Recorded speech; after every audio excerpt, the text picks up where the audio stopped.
Welcome elected members, staff, guests, members of the public to the Ordinary Council meeting of the 28th of January 2026. I declare this meeting open at 17:30. The City of Busselton acknowledges the Wardandy and Bibleman people as traditional custodians of this region and pays the respects to the elders past and present. Thank you for joining us in person today. This is a formal meeting of the City of Busselton and certain protocols apply. The meeting is being live streamed and recorded to ensure an accurate and official record, and we kindly ask that you do not record, photograph or take videos during the proceedings, as the official recordings will be made available. We understand that you may hear matters that you strongly agree or disagree with. However, as observers, we ask that you respect the formal nature of this meeting by refraining from making comments, chatting, or applauding during the proceedings. This helps maintain an environment where business can be conducted efficiently and respectfully, and I thank you for your cooperation on that. I also remind you that mobile phones are to be set to silent. We have no apologies, no approved leave of absence. Excuse me? No, I'll come to that. Oh, yeah, Sure. sorry. Thank you. I wish to, as an announcement by the presiding member, I wish to acknowledge that Graham and June Henson from West Busselton celebrated their 65th wedding anniversary last Wednesday on the 21st of January 2026. Since their marriage in Busselton at the original Congregational Church, which is now the Uniting Church, they have lived and worked in Busselton. Graham actually used to work for the Shire before retiring. He is 88 years young, and June was born in the old Busselton Hospital 83 years ago. Both Graham and June have been involved in many groups and organisations contributing to their community, so I'd like to congratulate them both, Graham and June.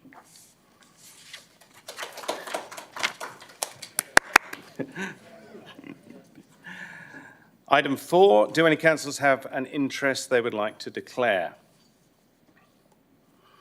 Item 5 is a public time for the public. Item 5.1 being responses to previous questions taken on notice. These responses have been provided and will be published in the minutes of the next meeting. Item 5.2, in accordance to the City's meeting information sessions and decision-making processes, Council policy, public question time will be allocated a minimum of 15 minutes.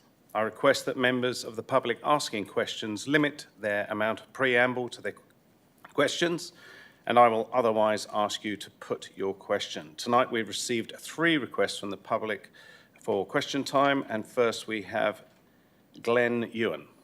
Glenn, if you'd like to come forward. Glenn is not here. Okay. Secondly, we have Jill Walsh. If you'd like to state your name and where you're from. Thank you. Jill Walsh, Busselton. I think most of my question was actually answered in the report. Could I ask a different question? Just on the one that from the previous... You may ask a question, yes. Sure. Okay, thank you. Sorry, your name's just gone out of my head, Gary. Mr. Hunt sent me an email on the Bass River and the mosquitoes, and he said that most of the Bass River didn't come under the infectious diseases definition or whatever, but he said most of, and I wanted to ask which part then does. Do you wish to I'll pass that to the Director of Community Planning, Mr. Gary Barber. 3, Mr. Mayor. I think the response was that most of the river isn't conducive to breeding. Yep. The types of mosquitoes that carry Ross River virus is generally water level rising dependent. So as the water rises, if there's eggs, they breed. Yep. We don't get the fluctuations in the lower Vass River that is conducive to mosquito breeding. We monitor most of our natural waterways. If we find there is breeding, we will treat it, but in the lower Vass River, we're not finding that. Is it a particular species of mosquitoes that carry Yes, Ross River? yes. Okay, thank you. That's it. Thank you. And we have a question from Mr. Andrew Dickey.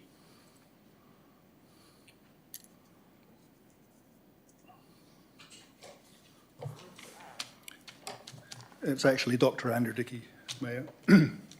Andrew Dickey from Busselton. I have one question only, and for a change, it's not on the lower Vass River.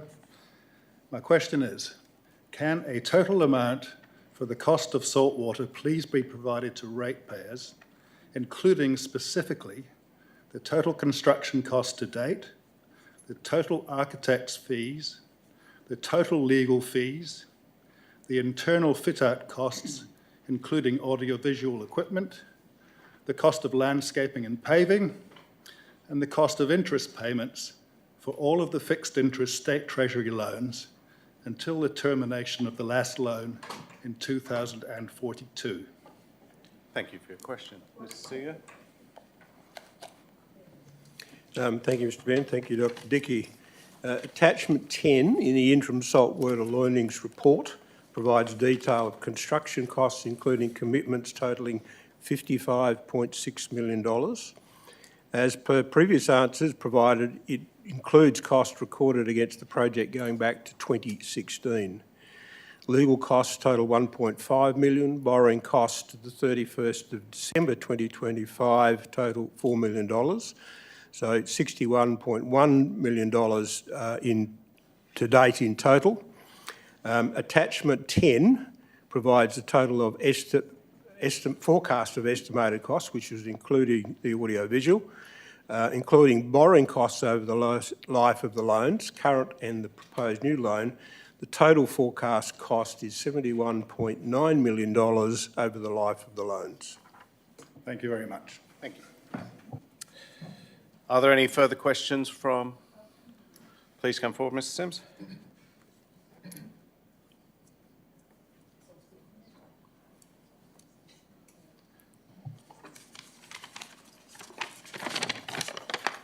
Keith Sims, Busselton, just in case you all forgot.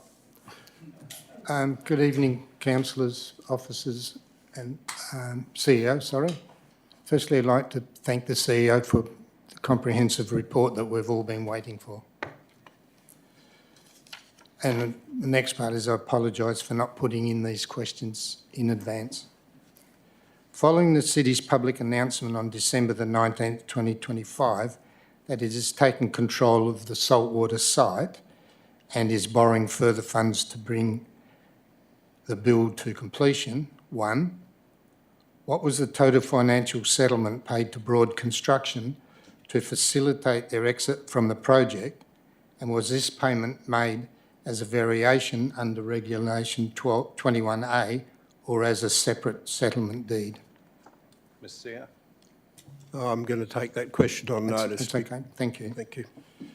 Second question, does the agreement reached between the City and Broad Construction include a full release of liability for the contractor, specifically who is now legally and financially responsible for fixing and any building defects or errors that may be discovered during the 12-month defects liability period and the subsequent 6-year statutory warranty period? I'll have to take that one that's on fine. notice as well, Mr. Sims. If the City has assumed this liability, what is the estimated financial risk provision set aside in the budget to cover potential rectification works that would have otherwise been the contractor's responsibility? I think you know I'm going to say the same I do. thing, Mr. Sims. And I've already apologised to start with, so thank you. Thank you. Michelle?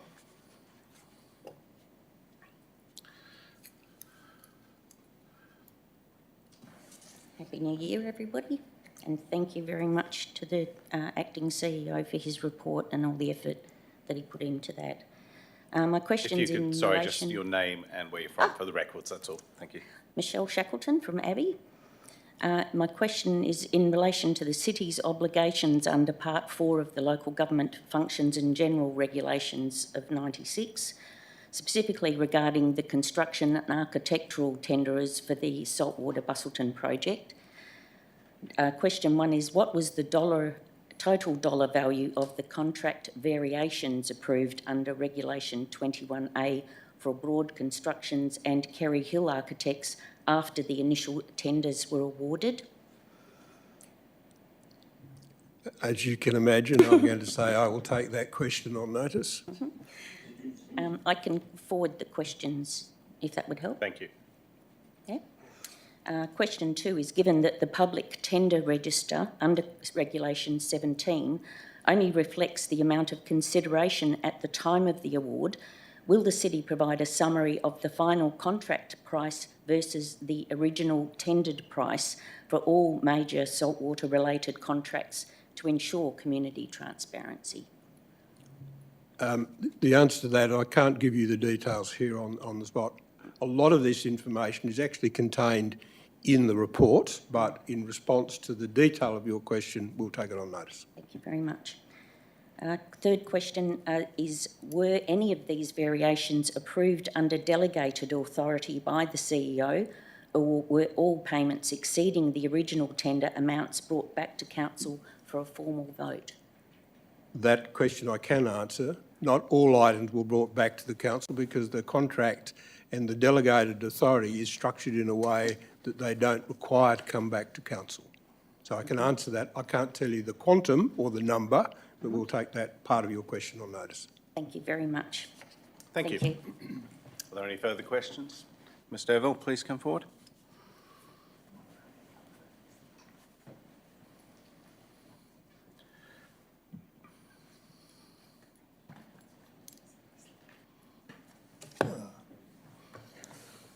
Good evening, Don Eville from Geograph.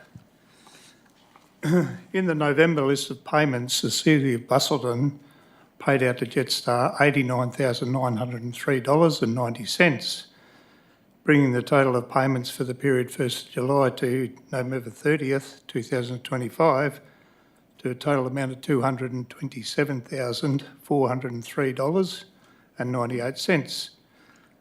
Question is, when are these payments going to stop? The date, in response to your question, the date in which they'll terminate will be when that contract runs out or when the council makes another decision. I can't tell you that date off the top of my head, but I'll respond to that separately. Thank you. Question 2, in the November list of payments, there was a payment to Cornerstone Legal for the amount of $47,500. Is this payment part of the damages and costs awarded against the City of Busselton in the Supreme Court for failed litigation against the City of Busselton ratepayer? I can't respond to that, so I'll just looking at Mr Mayor, the Director of Corporate and Strategic Resources. Yes, I can confirm that they are legal costs in relation to prosecution matters. They are the costs awarded against the City of Busselton for a failed litigation? No, they are legal costs that the city incurred in relation to prosecution matters. Thank you. Do you have another question? Yes, I have. Thank you. In the November list of payments, the City of Busselton spent $9,206.92 on council staff refreshments and catering, bringing the total spent on this item to a total of $50,064.05 for the 5 months July 1st to November 30th. Now, in light of the financial situation this council has put us in, would it not be prudent to scale back these expenses and demonstrate to ratepayers that the City of Busselton is aware of the financial strain imposed on the ratepayers? Mr CEO, do you wish to? I can only take that question on notice. Thank you. Thank you.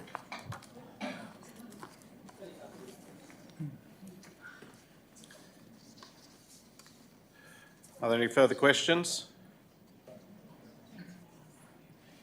please come forward. Jane Bennett, Busselton. I've just got a couple of questions about the e-scooters because I think that's on the agenda tonight. I just wanted to know, I've noted that it mentions in the points that complaints are down and notifications of helmet littering are down.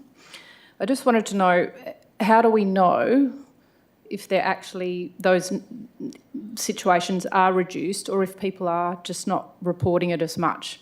Because there is, I guess, a sense that there's no point in reporting because it may not be listened to. So I just wondered if that's taken into account with those statements in the agenda. Mr. CEO, wish to answer. Director of Economic and Business Development, please.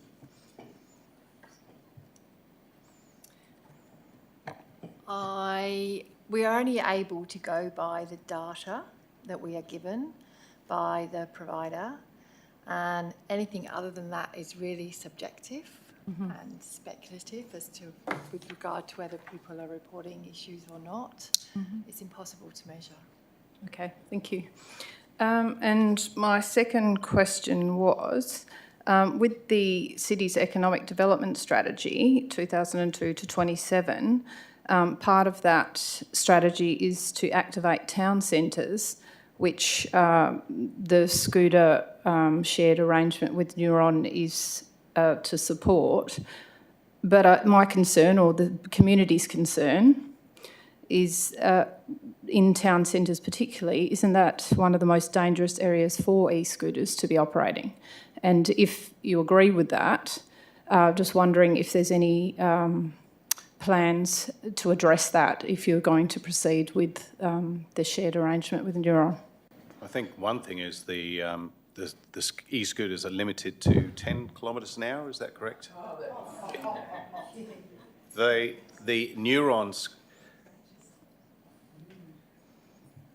Neuron scooters in town are geo-fenced and are not going over 10 kilometres an hour. People on their personal scooters are doing what they do, and I think that's what the whole inquiry was about. But Director Palmer, do you have anything to add to that? Yeah, in regard to the economic development strategy, the e-scooters were supporting alternative forms of transport more so than activation of town centres.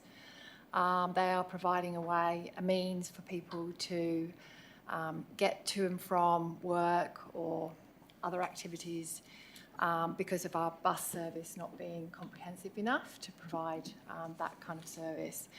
So, and with regard to the speed limitations on the Neuron scooters, the Mayor is correct. They are limited to certain speeds and prohibited from going into certain areas by geofencing. So we actually have more ability to control the hireable e-scooters than what we do any of the private e-ridables. Thank you. Just my last question. Does Neuron, do they have a permit or exemption regarding the thoroughfares regulation to have scooters left on footpaths or city thoroughfares, whether they're abandoned or otherwise? Director Palmer again, please. The service agreement requires them within certain time constraints to pick up any littered scooters or helmets. And those rules apply regardless of whether it's in a public thoroughfare or wherever the location is of the toppled scooter. Okay, thank you. And all those scooters have GPS, so they're aware of where they are. So, thank you. Okay, that ends question time. We've received item 6.1 petition. We've received no petitions. Item 6.2 is presentations by party, nil. 6.3 deputations, nil. We've received no question by members of which due notice has been given. So I move on to item 8.1, which is the minutes of the ordinary council meeting held on the 10th of December 2025 to be confirmed as a true and correct record. Do I have a mover? Moved Councillor Dykstra, seconded Councillor Kennedy. Is there any opposition? Being no opposition, I put the motion. All those in favour? The motion's carried 9-0. Item 8.2 is that the minutes of the special council meeting held on the 3rd of December 2025 be confirmed as a true and correct record. Do I have a mover? Moved Councillor Kennedy, seconded Councillor Ryan. Is there any opposition? Being no opposition, I put the motion. All those in favour? Motion's carried 9-0. Item 9.1, Councillor Love. You have an application for leave of absence for the 11th of February 2026. Do I have a mover for that approval? Councillor Dykstra, seconded Councillor Cox. Is there any opposition? Being no opposition, I put the motion. All those in favour? 9-0. Carried. Thank you. We now move on to items brought forward and the adoption by exception resolution.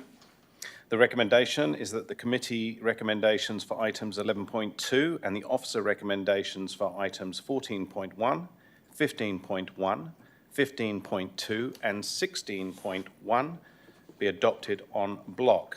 Do I have a mover? Moved Councillor Kennedy. Is there a seconder? Councillor McNeish. Is there any opposition? Being no opposition, I put the motion. All those in favour? Motion carried 9-0. Thank you. Now we go on to items to be dealt with by separate resolution. Item 11.1 is the local law review, requiring an absolute majority. Do I have a mover? Moved Councillor Love, seconded Councillor Mueller. Is there any opposition? Being no opposition, I put the motion. All those in favour? Carried 9-0, absolute majority. 11.3 is the council policy review, the elected member training and professional development policy, again requiring an absolute majority. Do I have a mover? Moved Councillor Love, seconded Councillor Cox. Is there any opposition? Being no opposition, I put the motion. All those in favour? Motion carried 9-0, absolute majority achieved. Item 12.1 is the budget amendments for the community safety. Do I have a mover? Councillor Mueller, seconded Councillor Dykstra. Is there any opposition? Being no opposition, I put the motion. All those in favour? Absolute majority, carried 9-0.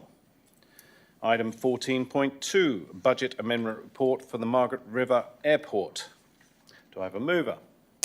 Moved Councillor Mueller, seconded Councillor Love. Any opposition? Being no opposition, I put the motion. All those in favour? Motion carried 9-0, absolute majority achieved. Thank you, councillors.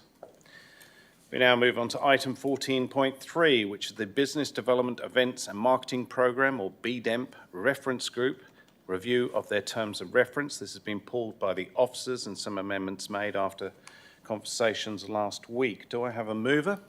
Moved Councillor Kennedy, seconded Councillor Love. Is there any opposition? Being no opposition, I put the motion. All those in favour? Motion carried 9-0. We now moved on to item 16.2, which we have the foreshadowed alternative from Councillor McNeish on the saltwater interim learnings report, which is in front of you now. Do I have a mover?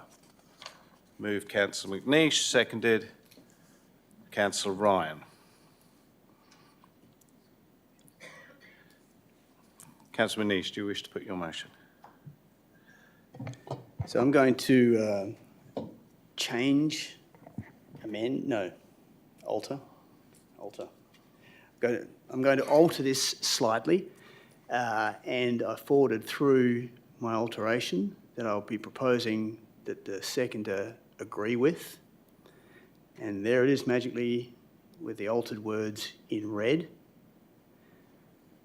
So just to confirm, you're seeking to alter the wording here? Yes. Okay.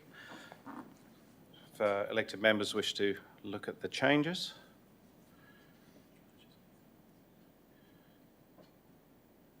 I was just going to get to read it. Just give her time. Allow the seconder time also to read those changes.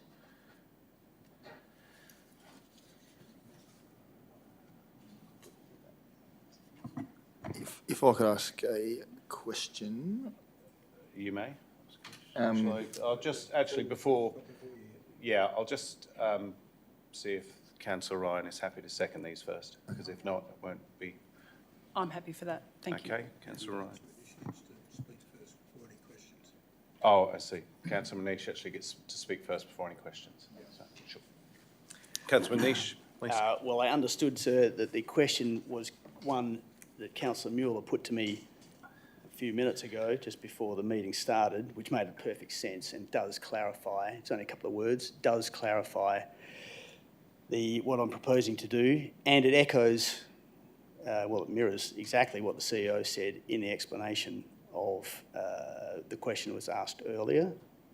If I may, direct me to which point it was part 1C, the last few words, range of values must present in future strategic projects reporting. Part C, the last two words. Very last line. In future strategic projects So reporting. you wish to add the words Yes, please. project reporting? Strategic. Sorry, strategic. High level, major projects. And I apologise for not including that. Does the seconder agree to those changes? Thank you. Thank you. We'll just put those changes in. You still have 3 minutes 50 remaining if you wish to speak. Oh, nice. Right, clock's running. Well, this is a timely effort. I'm quite chuffed to see the report come back, as the members of the public had noted, and thanked the CEO. This process was started about a year ago, and I'm not going to say overdue, because learning information is always welcome, no matter when it comes to the fore. As we look through what I'm proposing, I'd like some additional comments made, and I've aligned the red text to the staff comment. So when you work through it, I understand that the KPMG report was not technically rejected, it was simply not received. And so that words do mean something, and so I've made those amendments. As you can see in 1A, 1B, there was an error, page 19 has now become page 21, so there's no problem there. Part C, we've just clarified, this is in the strategic project arena. And it's a very interesting point, this measure of risk. There's no one figure. When we're talking about ranges of values and estimates, it could be this, could be as high as this, or could be as low as this. There's typically some standard distribution around the mean, and with ease we work with the mean. You know, was it 10? Well, it could have been 8 and it could have been 12 under these circumstances. So we prod and probe, and we get down to understanding the sensitivity of the numbers. And when we're talking about millions and tens of millions of dollars, that is a very appropriate way to go. I used to work for Deloitte, and we used to do it all the time. Number 3, it's time to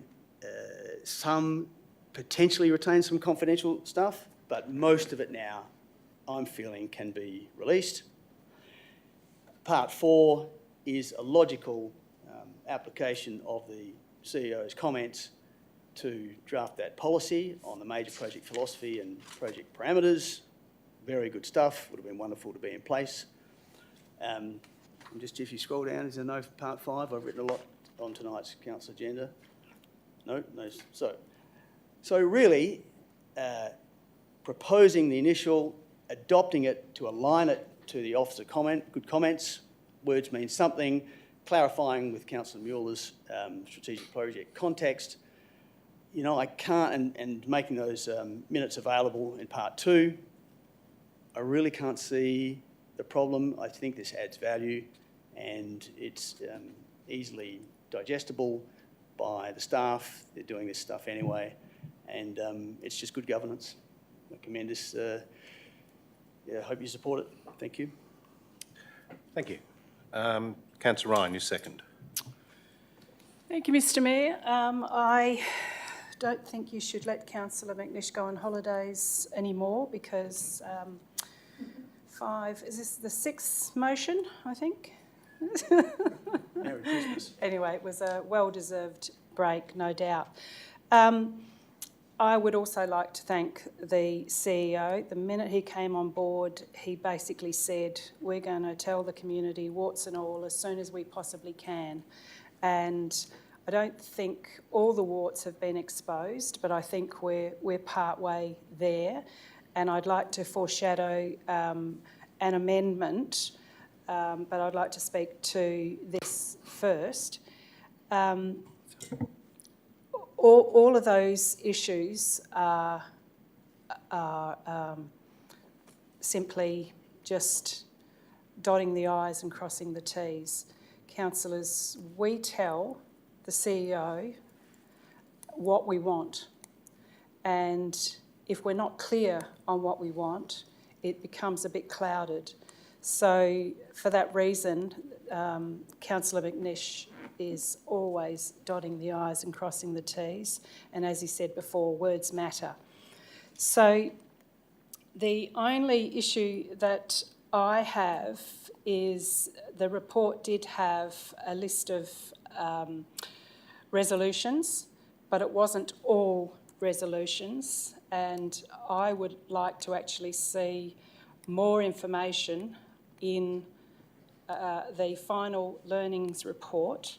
So the amendment that I'm seeking to put is that a schedule of all motions, including notices submitted under the standing orders or moved at meetings related to this item from 2020 onwards, are added to the final learnings report with the following: the resolution number, who moved and seconded, and who voted for, against, and the voting result. And the reason why that's important is because we've had a lot of debate behind the scenes, and some was won and some was lost. Councillor Ryan, do you wish to move that amendment? I'd like to move that amendment if I may. Sure. So do I have a seconder for that amendment? Councillor McNish.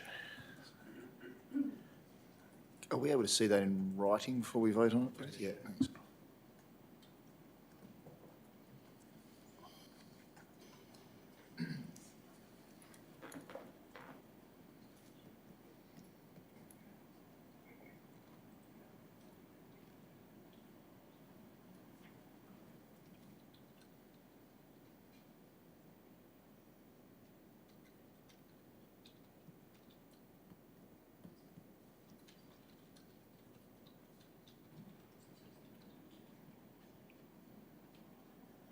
Mr Mayor, may I ask a question of Councillor Ryan, please? If you may.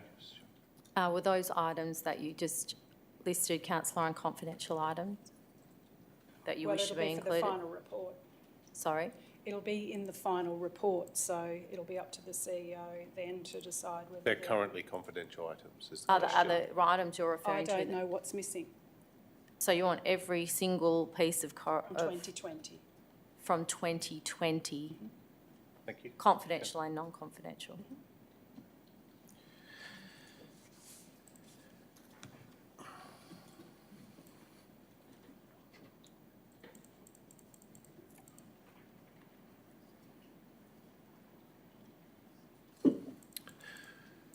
Just see some points.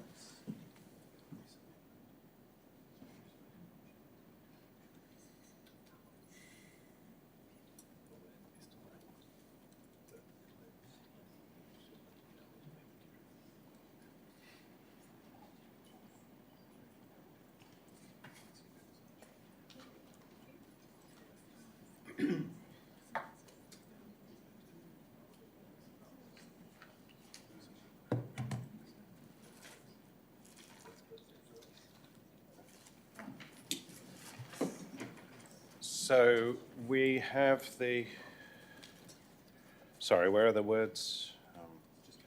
All right, sure. Just to allow councillors to know if this has now been seconded. If there is opposition to it, then we will go into debate on this amendment. The timer will start again.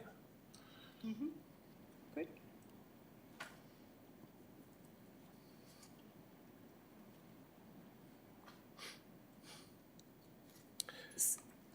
So that's the amendment. We've moved by yourself, seconded by Councillor Manish. Is there opposition?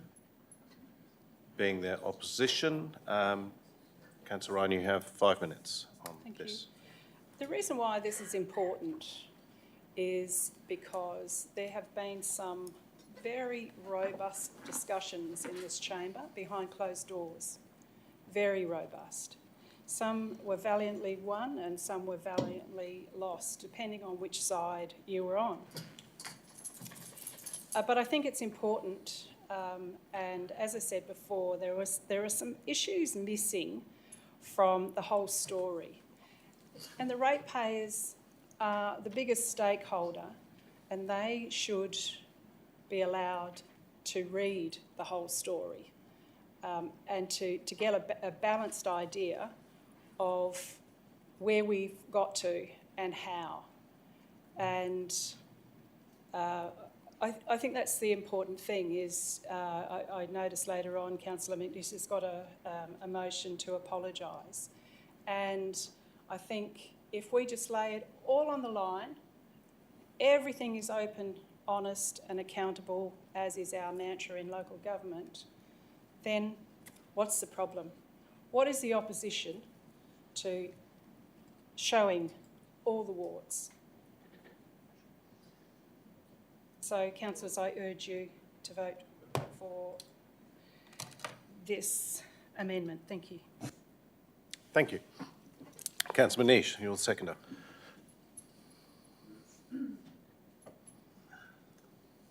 Thank you, sir.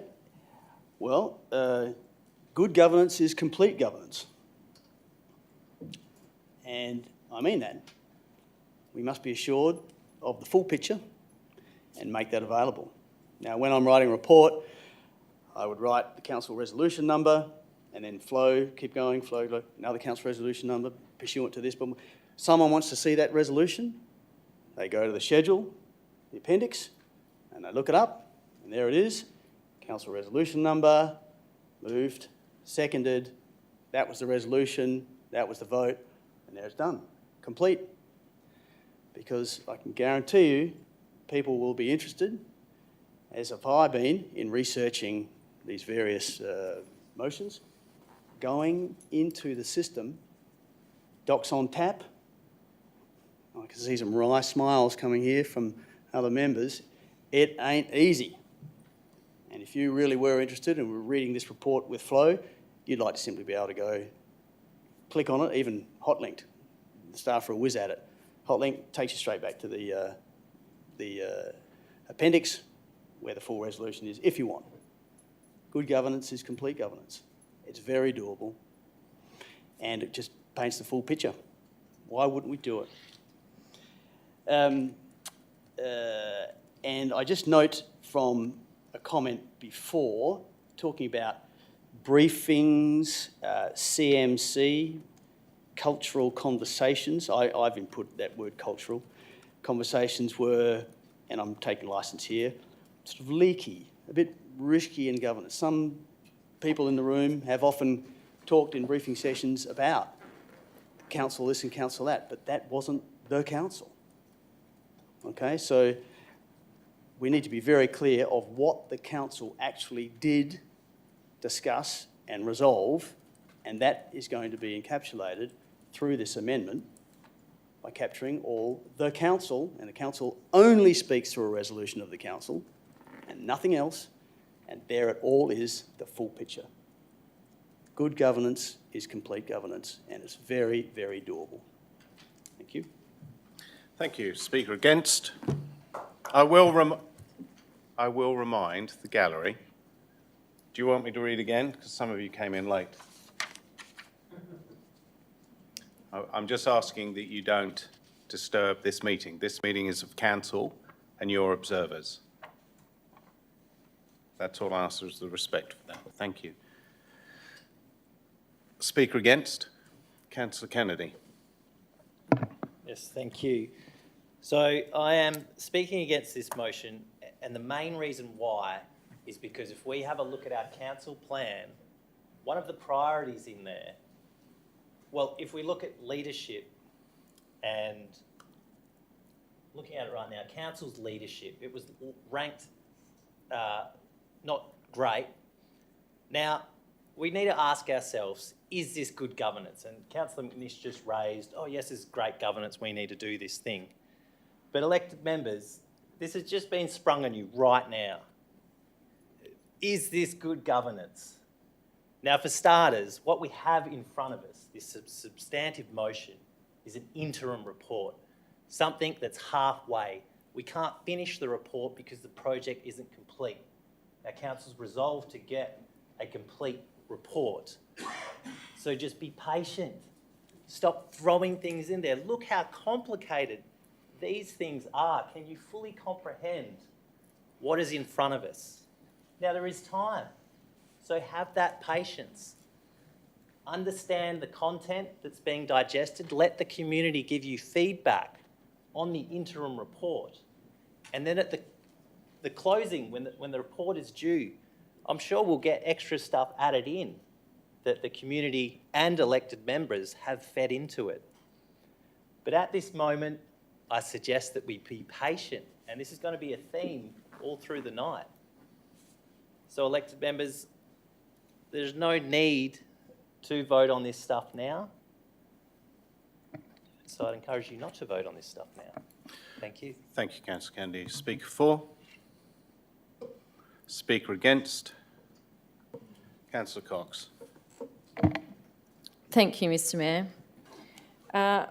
I note that Councillor Ryan raised the fact that we had there were robust discussions held behind the scenes, and by moving this amendment, that will somehow give the community some insight into the debate that was held. And I note that no debate will be obvious in the resolution number who moved and seconded or who voted for or against. You're not going to get any kind of sense of the discussions that were held. So I don't actually see how this helps any kind of robust discussion. I totally concur with Councillor Kennedy. We have an interim report. It gives a lot of information, and if everybody in the community's read all that information, well, good luck to them, because it's probably taken them quite a while to go through all the reports and attachments. I think this is not a debate about process. This is a debate about process, legality and risk. The items referenced here from 2020 by Councillor Ryan, there are a number of those that were classified as confidential under the Local Government Act for valid reasons at the time. And those reasons included legal advice, commercial negotiations, contractual obligations and audit material. Some of the listed documents may contain privileged legal advice. The Council cannot waive legal professional privilege casually. Once that privilege is lost, it's lost.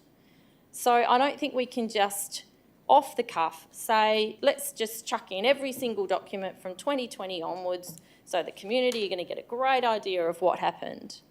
I think that we need to wait till the final report is done, as Councillor Kennedy said, and then we can decide exactly which documents are relevant for the community to get a full picture on what's happened here. But we're not going to get any kind of robust idea of any robust discussions. And I also concur with Councillor Kennedy that good governance is complete governance. No, not necessarily. I think the governance needs to come from process, legality, evaluating process, legality and risk. So, councillors, I would urge you not to support this amendment because I think it's very dangerous. Thank you. Thank you. Is there a speaker for? Speaker against? Councillor Adams. Thank you. And first off, I'd like to congratulate the CEO, and I hope the public here appreciate the effort he's gone to get this out, so you've actually got a bit of clarity on what's happening with saltwater. I'm new to all this, so I'm sitting pretty well hands clean at the moment. Hopefully we can get this sorted out. The things I've noted in my very simplistic ways is the word sides were mentioned. I think that might have been the case in the old days. I'm speaking out of turn here probably, but It's certainly not the case in this current council. I think we've got a great crew. I worry if we go with this amendment that every time we have a problem, we're going to have full disclosure. That's my biggest worry. I do realise that this is saltwater's next level to probably most things that'll ever come up to council, but I worry that if we go right back to 2020 with full disclosure, there's going to be nothing gained from that, and a lot of it is confidential. I think things need to stay that way. We were elected for a reason. Whether the ratepayers like us or not, they elected us and we're here to do a job. And like I said, I think that we've got to do that job, and sometimes they're going to be liked, sometimes we're going to be disliked. It's just the way it is. That's why we're here. And I'd like to see it go further in. I do agree with a lot of what Councillor McNish is saying in this thing, but I don't think these amendments are good for anybody at this stage. Thank you. Thank you. Speaker for? Speaker against? The only issue I'll raise here is I feel that this is it's people-centric. My understanding from 6 and a bit years being on council is these are council decisions. They've always been council decisions. The council, as Councillor McNish said. So if we start to somehow break things down to individual councillors, elected members, I feel that that is not even probably under good governance to do that. So I just raise that with the councillors. Thank you. Speaker for? Speaker against? Councillor McNish, Councillor Ryan, your right of reply. I'm quite confused. Obviously it doesn't take much, I'm blind. I don't understand how there is an appendix to the report anyway, which has quite a number of resolutions. This is just padding out some of the other resolutions that aren't telling the story to the community, our biggest stakeholder for this project. I agree with Councillor McNish. Trying to find resolutions on our system is like trying to find a needle in a haystack. And the other thing that I was searching for before was the Are you introducing in new information? KPMG report information that we rejected twice. This is your rebuttal, Councillor Ryan, please. So I'm just confused as to why some councillors wouldn't want full disclosure. That's all. Thank you. Thank you. Therefore, I put forward the amendment before you. All those in favour? Councillor McNish, Councillor Dykstra, Councillor Ryan. All those against? Mayor Cronin, Councillor Cox, Councillor Mueller, Councillor Love, Councillor Adams and Councillor Kennedy. Okay, to the gallery. I will stop this because if people feel as though they're being influenced or nervous or feeling threatened by people's opinion and therefore nervous to speak or nervous to give their opinion, I will ask for the gallery to be emptied. I've asked you politely at the start. It's not a lot to ask. Please be quiet. If you want to go outside, please talk. No cheering, no jeering, no opinions. Do I have that agreement, please?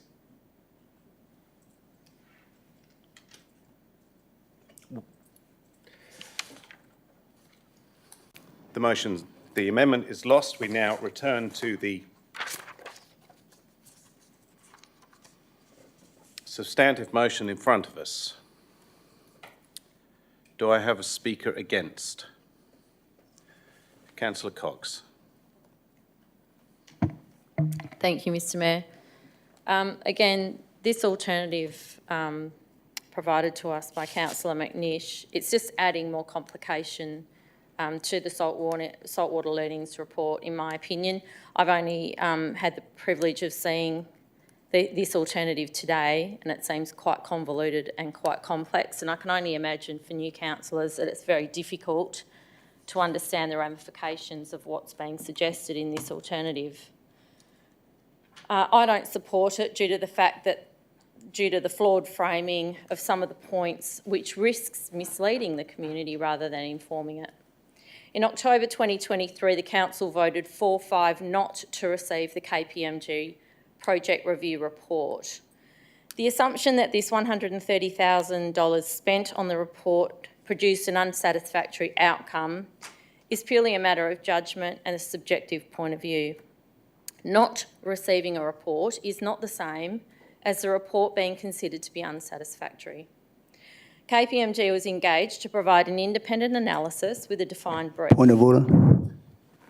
Councillor Cox, please take your seat. Councillor McNeish, what is your point of order? Please stand while you talk. The proposed motion does not talk about a bad outcome. Councillor Cox used the word outcome. Where is that?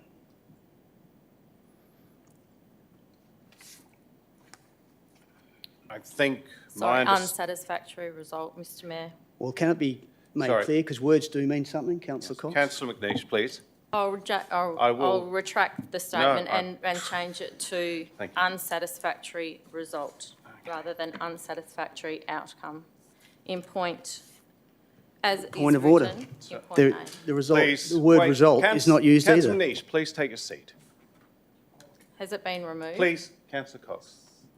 Okay, so it has been removed. Sorry, Again, I'm very confused because I've only just seen this. Sorry, Councillor Cox, I just want to... So, are you pushing forward another point of order?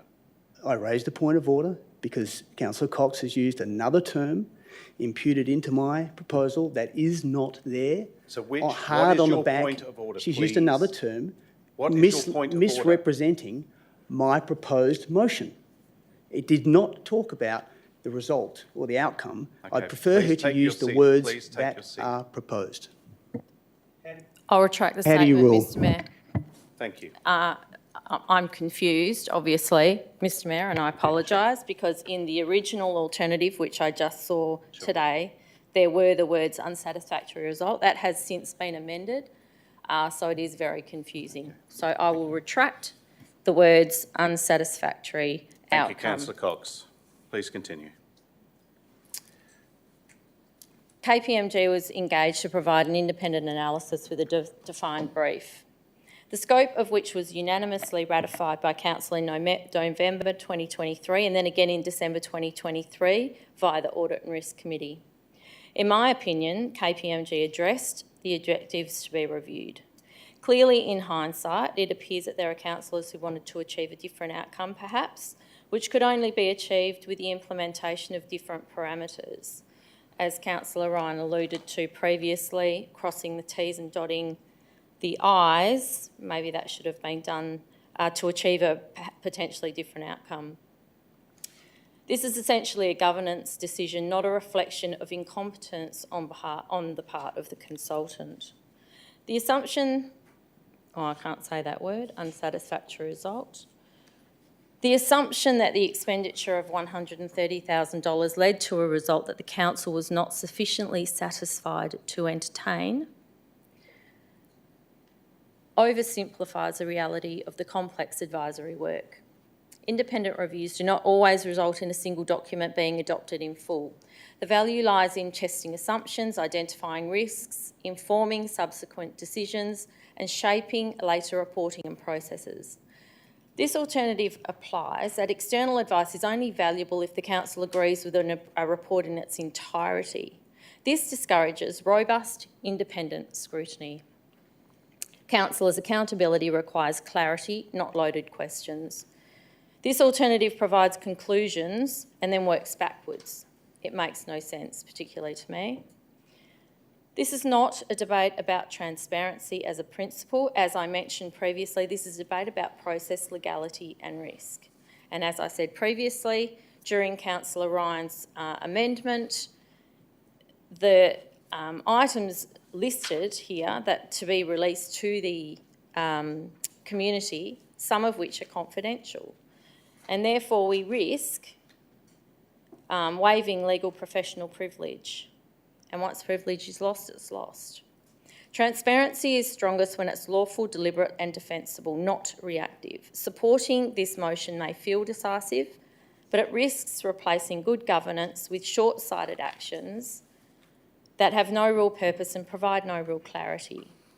And it is, councillors, for all these reasons that I do not support this alternative and urge you to oppose it. Thank you. Thank you, Councillor Cox. Speaker for? Speaker against? The only points I will add to speak against this is purely that some new information has come in, and I make councillors aware that if they're aware of the OCM 15th November 2023 item 18.1, you're making decisions on information that you may not have at hand. So be wary of that. But otherwise, I totally concur with what Councillor Cox has said. Thank you. Speaker for? Councillor McNeish, your right of reply. Can I ask a question then, sir, before I start? You just mentioned new information has come in. I didn't understand what new information that was. Because, if I may, on item 2, you just added in the red OCM 15th November 2023 item 18.1. Shall be referred for an independent legal opinion. I'm not aware of what that is, so I can't remember that was 2023. It was over 2 years ago. I'm just saying my opinion. Thank you, Councillor Manish. I've said my piece. You have your right to rebuttal. And I will, so I'll start with that. The OCM 15 November 2023 item 18.1 was originally in the originally proposed motion. The staff commented that they do not support that being released immediately. So because the staff wanted to run that past their legal advisors. But your rebuttal would be that I'm starting my rebuttal now, and I would appreciate not being interrupted. Councillor Manish, please take your seat. You're debating please with take me. your seat. I want to clarify my personal comment, is that if councillors are not aware of what was in that item, that is all you can rebut. You can only repute that. I'm not asking you to describe or to add further information. I am saying that I was, in my debate, was telling other councillors, unless they knew that full item 18.1 from 2023, that they should consider making informed decisions. I'm not asking you to introduce new information. Thank you. Please continue. So in rebutting that particular point, the councillors don't need necessarily at this point to know what was in that item, because the proposal is that it be referred, before being released, it is referred to independent legal opinion regarding its possible future release. So councillors, be aware, you don't need to know what was in that item yet. It'll come forward in due course. So I can then start to talk about this complicated, let me get this right, complex and convoluted, difficult to understand proposal, from Councillor Cox's words, that risk misleading the community. You know, I'm trying to make this interim report as best it can be in the few, I think there's been 1 or 2 clear business days we've had it. I'm not saying I'm not appreciative, because it's, as I said before, very chuffed that we've received it. But tweaking it to be just Councillor Manish, just for clarification, this report came out last Thursday, so we've had Friday, Saturday, Sunday, Monday, Tuesday, just for clarification. Thank you. Clear point of clarification then. Clear business days, I said. So Monday was a public holiday. Today's not a clear business day. So there's Tuesday, or Friday and Tuesday. There's 2. Thank you. Thank you. Confirmed by the Mayor. Sorry. We're talking about Sorry, Councillor Manish, please take your seat. If you wish that the gallery wishes to continue doing this, you're just going to break the circumstances. I'll allow time for the gallery to clear if they wish to be.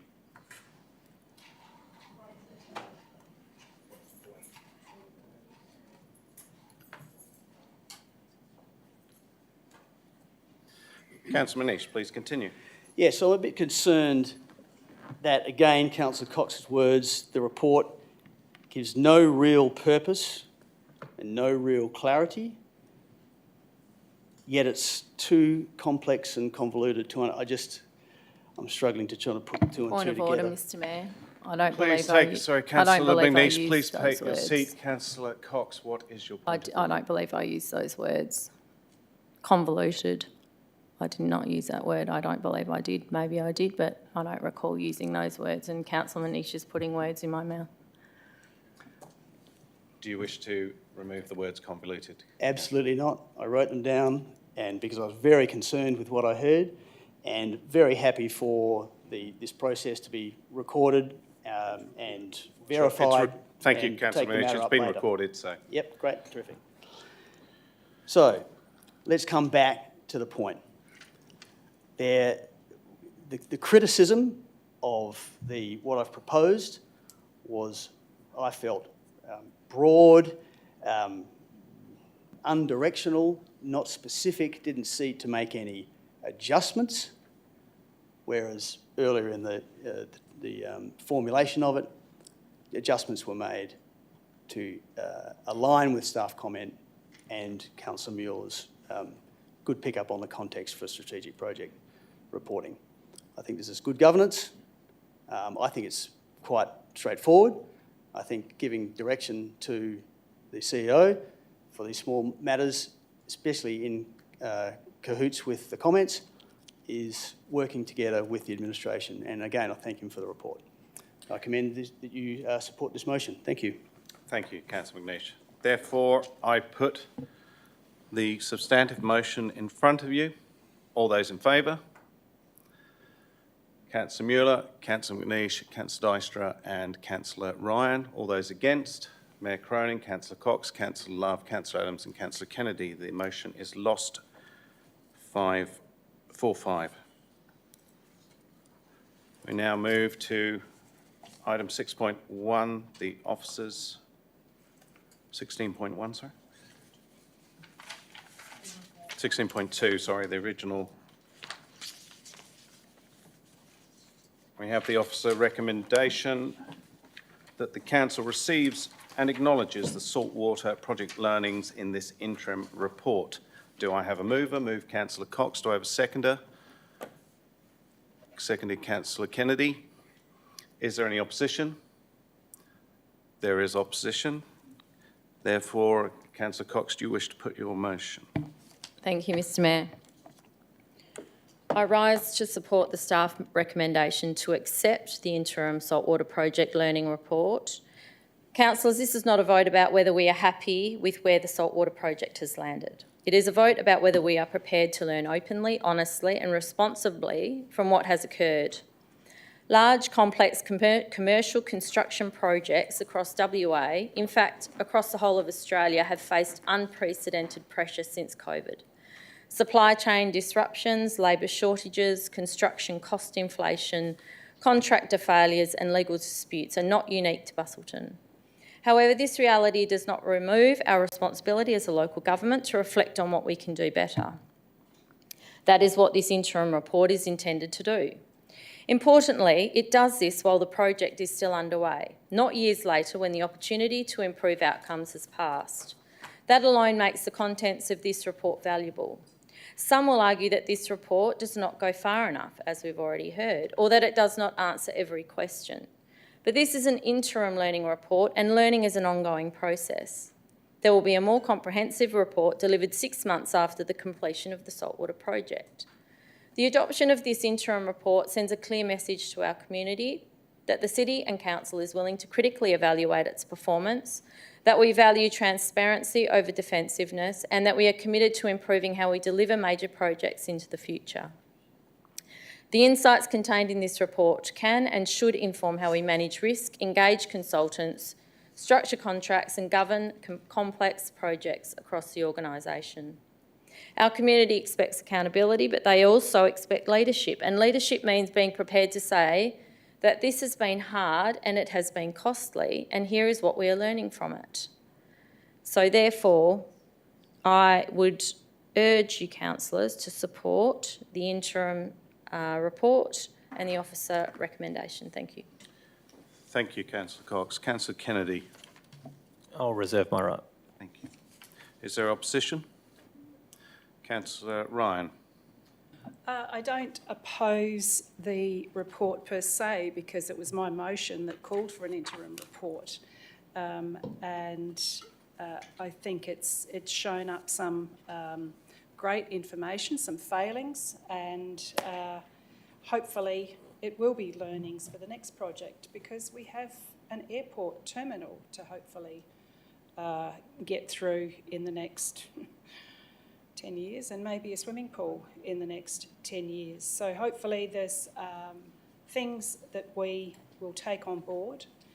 I just want to reiterate that the KPMG report was actually confidential until this report came out. So I'm not quite sure why Councillor Cox is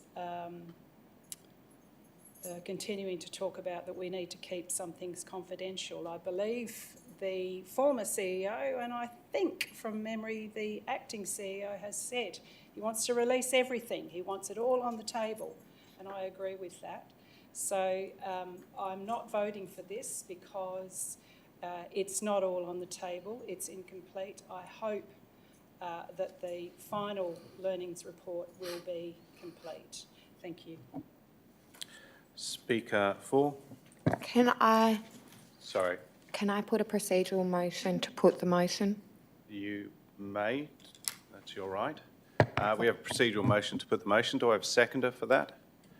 Seconded, Councillor Kennedy. Therefore, I put the vote. All those in favour?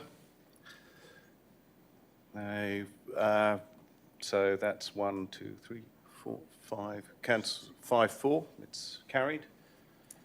Do you wish to have the names? Sure, sorry. So just show your hands again, please. So it's Mayor Cronin, Councillor Cox, Councillor Mueller, Councillor Love, Councillor Dijkstra and Councillor Kennedy. And those against? Oh. What would I... Governance, what do I do in that case? He doesn't have to vote. He has to vote. He has to vote. Okay. Councillor McNeish, Councillor Ryan and Councillor Adams voted against. Therefore, the motion's carried. Therefore, we put the motion. And the mover was Councillor Cox. You have the right of rebuttal. Thank you, Mr Mayor. I just want to quickly say that I'm not a lawyer. I will take advice from the CEO about what should and should not be released to the community in terms of confidentiality to minimise any risk, any legal risk and reputational damage to the city. Thank you. Thank you. Therefore, I put the substantive motion 16.2 in front of you to the vote. All those in favour of receiving. That's Mayor Cronin, Councillor Cox, Councillor Mueller, Councillor Love, Councillor McNeish, Councillor Dijkstra, Councillor Adams and Councillor Kennedy. Those against? Councillor Ryan. Motion is carried 8-1. Thank you. Now move on to item...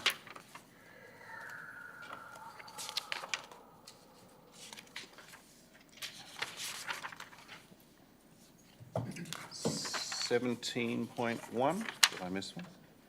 No. Yep, item 17.1. Councillor Manish, item on saltwater financial transparency. Do I have a mover? Moved, Councillor McNeish. Seconded, Councillor Ryan. Do I have opposition? There is opposition, therefore, Councillor McNeish, would you like to speak to your motion? Thank you. There will be conjecture about the cost of this project for a long time, and it needs to be, there needs to be an agreed approach to the costing of it. I've heard many different costs that can be included, some that might be, some that might not be, definitions, and still questions. And I don't want there to be questions always going forward. I want there to be a final cost. So part 1 and part 2 was my attempt to identify all the possible costs. And certainly if anyone knows of any other cost I've missed, please volunteer that in. To have the one big bag capture all the costs. And I understand, I used to be in this game, of estimating things from the past. Probably not worth it, other than to say, this is the estimate we can make for this year. If we apply half of that to the previous year and half of that again to the previous year before that, and maybe half of that again as the project ramped up, well, list the assumption. Property valuations and all the rest of it are made on assumptions. People write PhD papers listing references to all the other work. You know, you've got to reference your work somewhere, so just reference it. So if it's not an actual, just reference it. And then let the council say, okay, too far back, too nebulous, we understand. Well, there's the figure. So 1 and 2 is my attempt to get that figure. The figures are there, and staff have been working through with them, but there is some discussion on what should be included and should not, typically more abstract costs like overheads and things. But that should be the decision of the council. So the figures, the data should be brought to the council, and the council is now required legally to make decisions based on evidence. Facts. So just bring us the facts and we'll make the decision. There it is. So now, part 3, the net present value is an interesting concept. It's the current day's value of the future stream of losses, or if it was a project perhaps we were going to invest in, buy a winery or whatever, the cash flows of the wine. It's a very accepted concept, and it is the part 1 and 2 will be the cost to get the door open for the salt water, and part 3 is what will be the estimated cost based on a range of discount factors, somewhere probably between 4.5 and 7, and we'll get the figures. So that'll be the future cost. So then the capital cost and the future operational cost, including depreciation, then gives the total cost of this project. There it is for everyone to see. In part 4, it's necessary for this ICON project, the biggest one ever undertaken by this local government, will be accounted for in as its own cost centre, so it can be readily monitored for its performance. And I think that's just absolutely appropriate, and appropriate for other cost centres, like our GLC, our library. Readily identified facilities are best kept identifiable in monitoring for management purposes and the ease of reporting. Dashboard, if you will. How are we going compared to targets? And there will be a lot of community interest in the saltwater project and how it does go. And finally, number 5, well, why do we make a budget? We use the best estimates and the information at the time, we set a budget, and then we operationalise for the year ahead and report back to the budget. How are we going compared to budget? Under or over? Quite appropriate. That's the way local government seems to operate there, and we get these reports every month.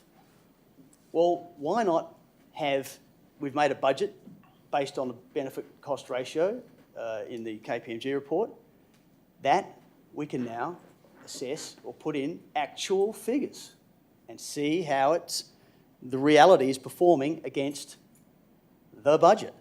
That KPMG report that had some interest in it, and I'm not going to go there, but at least those ratios can be run again by staff, plugging in actual figures so we can know where we're at. I mean, the building's not finished yet. So we can do this. It's a spreadsheet exercise. We can do it pretty easily and readily. And as such, I commend you to vote for this piece of good governance. Thank you. Good timing. Thank you. Councillor Ryan. Thank you. And thank you again, Councillor McNish. Great motion. There was a councillor in the room that I overheard last week say, all this will be in the report, won't it? You don't ask, you don't get. So this is quite succinct, if you want information and if you want to be able to feed the information back to the public so they're not here, like Mr Sims, asking questions every week, then get the information so that he can read about it. I think there was a comment from staff that we probably wouldn't be able to do the account centres, but I'm pretty sure that one of the staff told us a number of months ago that the accounting system had changed and that we could actually do all these cost centres. So none of this is hard. And I also want to point you to the new Local Government Act 2.74, which says the council must make its decisions on the basis of evidence, on the merits and in accordance with the law, and taking into account the local government's finances and resources. So the Act is very clear on what it is that we're supposed to do. If we don't have that information, we're just flying by the seat of our pants again, and this project has been that way, it seems. So we need to cross the T's and dot the I's and ensure that our future finances are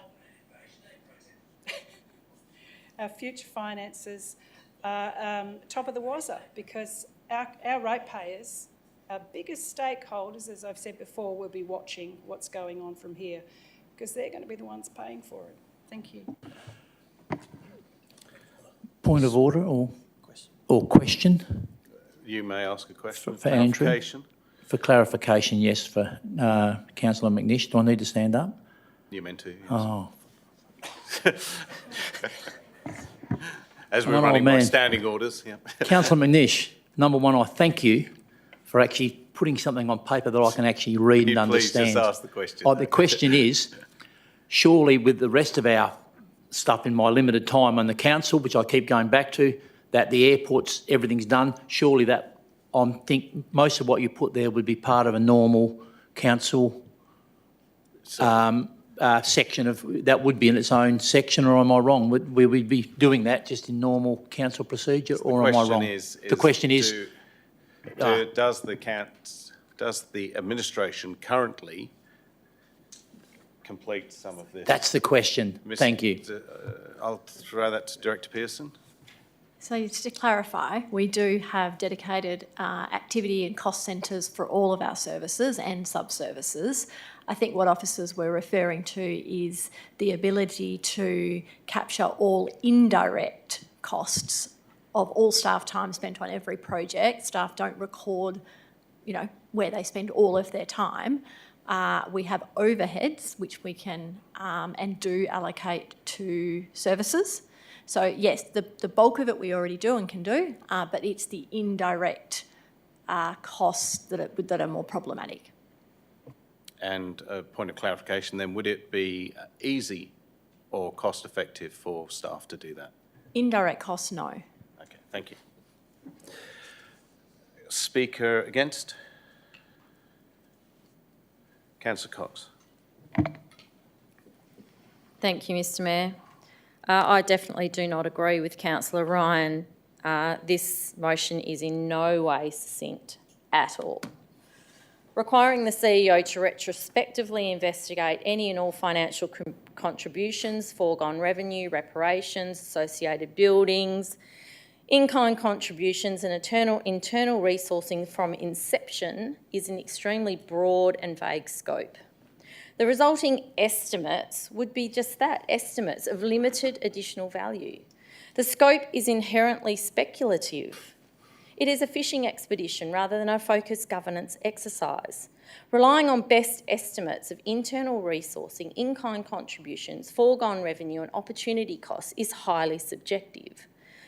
Publishing these estimates in an annual reporting style is also misleading and will lead to a false sense of accuracy and credibility, which could cause unnecessary reputational damage to the city. Further, all possible costs does not constitute a coherent concept.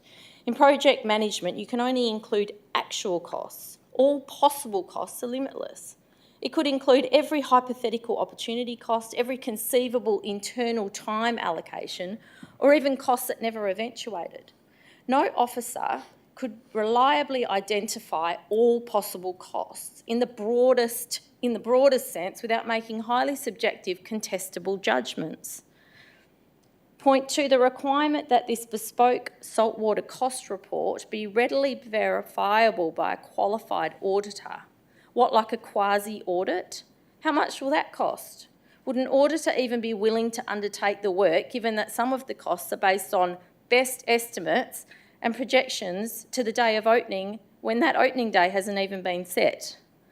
Further, the requirement that the report be provided before the final saltwater learnings report or August 2026, whichever is sooner, results in the CEO allocating resources to a complex retrospective cost and projection exercise to meet an arbitrary deadline.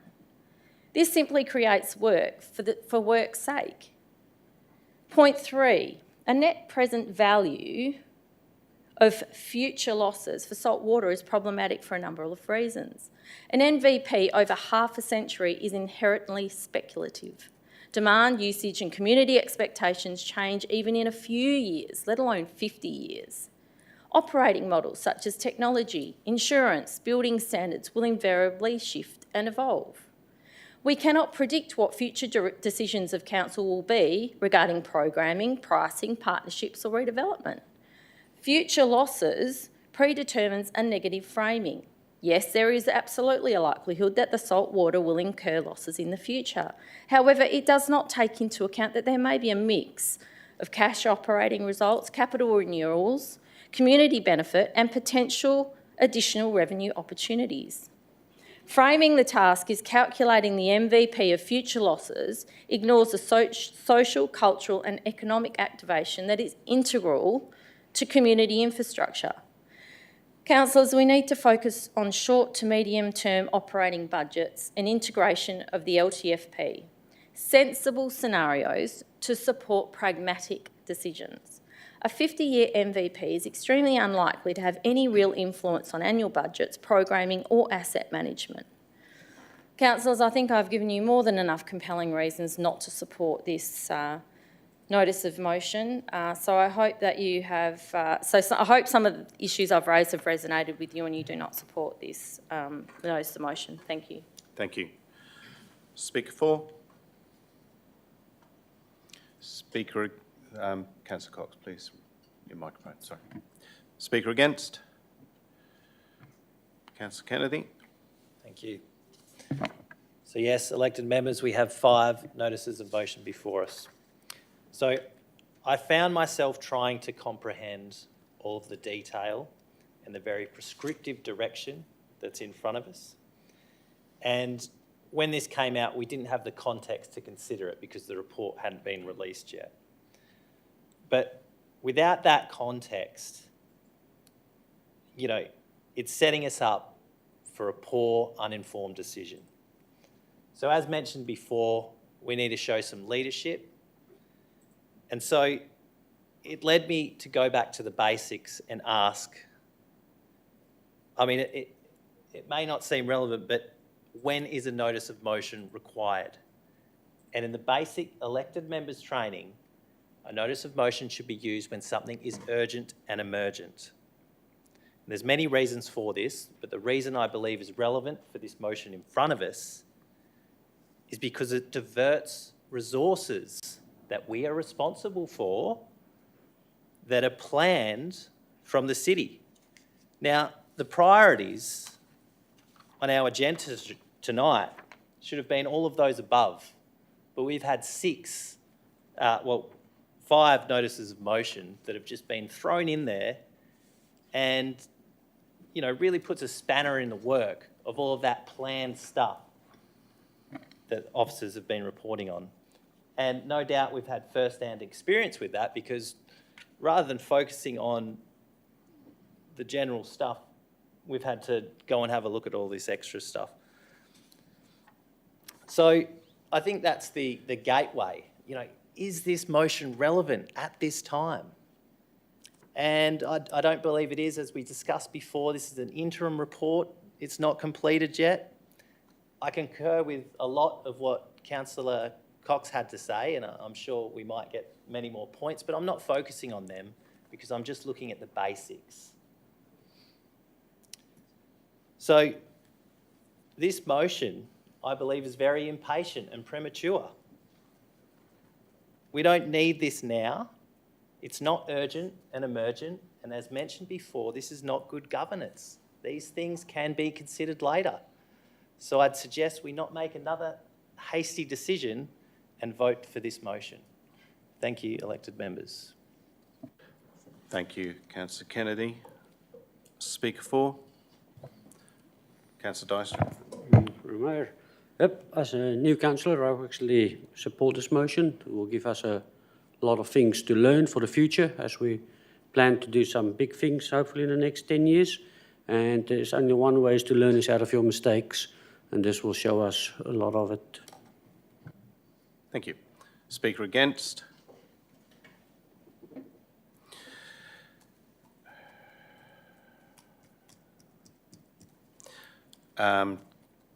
Speaker 4? No, done that. Therefore, Councillor McNeish, your right to reply. Calculating and assessing indirect cost was the only thing that wasn't easy. Let me say it's not easy building salt water, but we did it. Well, still going, but we did it. Something's not easy doesn't mean it's not worth doing.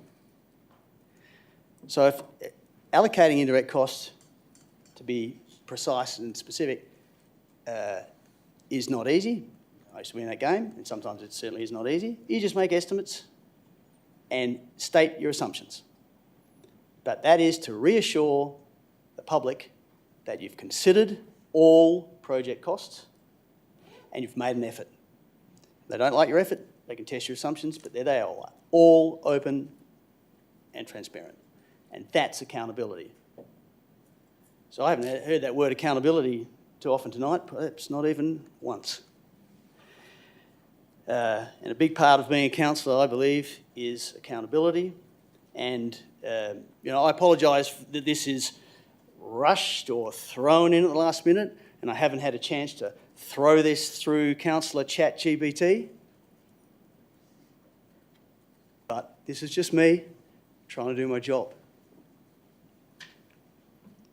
And you'll always get me, not ChatGPT, I can tell you. Now, we need to assure the community the city has tried to come up with this cost figure. The reputational damage will be to the city if we don't. An auditor might yet be imposed upon us. This is not finished yet.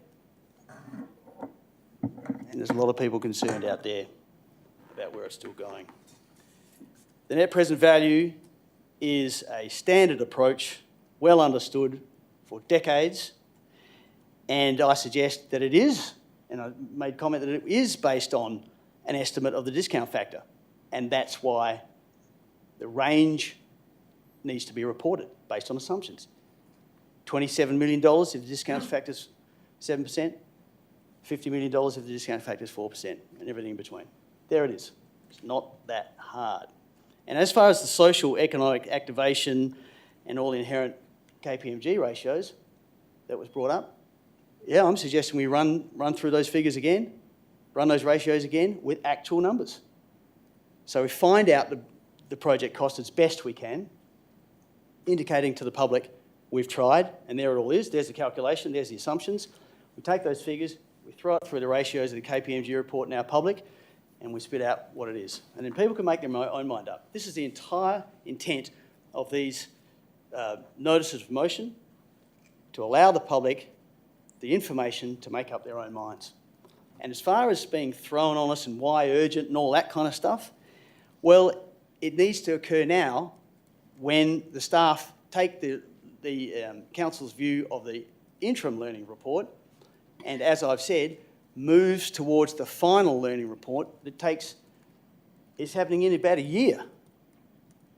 If the closing date plus 6 months, as my notice of motion was accepted by the council to do a learnings report,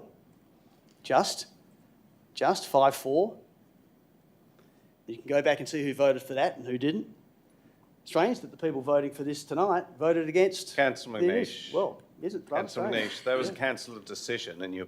That's right, and be people very need cautious. people need to be very aware that a councillor's accountability is on the minutes of who voted for what, and that's why the names are there. That's why the votes are recorded. Forever. So having an issue with a prescriptive motion, the best direction we can give as an employer to the CEO, if it's all healthy stuff, what's the problem with that? What is the problem with that? And as far as notice of motions generally, it is my lawful right to submit a notice of motion. And I wish other councillors would avail themselves more of putting what they are wanting on the agenda from their public representation, as opposed to what just cycles through from the officers. So if you need more time, well, maybe delay, but I haven't heard anything. So I guess you have to vote on what's in front of you now. And to me, that is pretty fair, good governance. Thank you very much. Thank you, Councillor McNeish. Therefore, I put the motion, item 7.1, in front of you to the vote. All those in favour?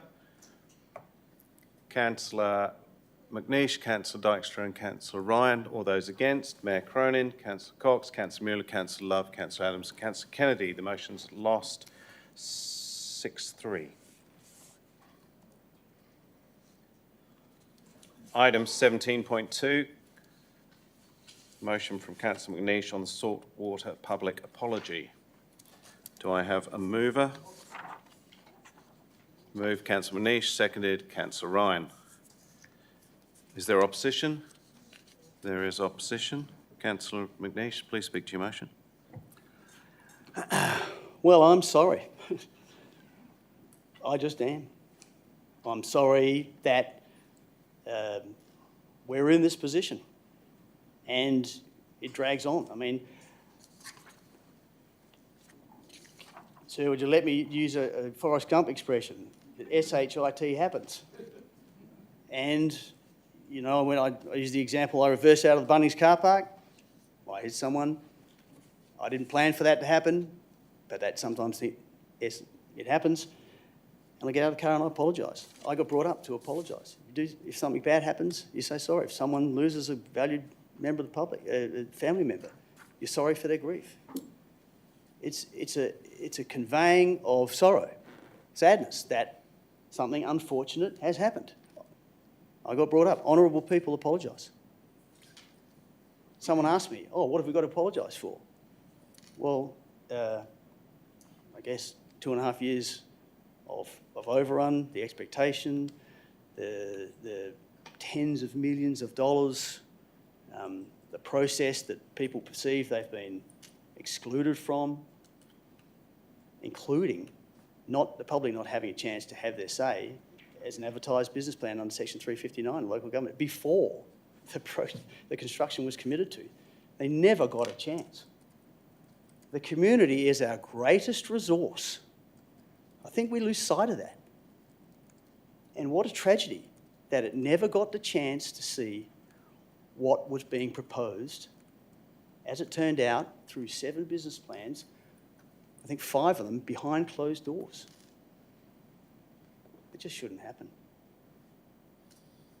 And now we'll get to see, well, I'm not sure through what's been passed and not passed tonight, maybe it's still to come, about the reasons for the legal advice. And yes, you should, no, you shouldn't. Yeah, people can make up their own mind.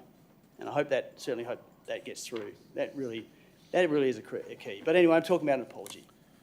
And as I say, I'm sorry that this happened. If it's good enough for Prime Ministers to apologise in the past, well, it's good enough for the City of Busselton's Council. I'll leave that with you. Thank you.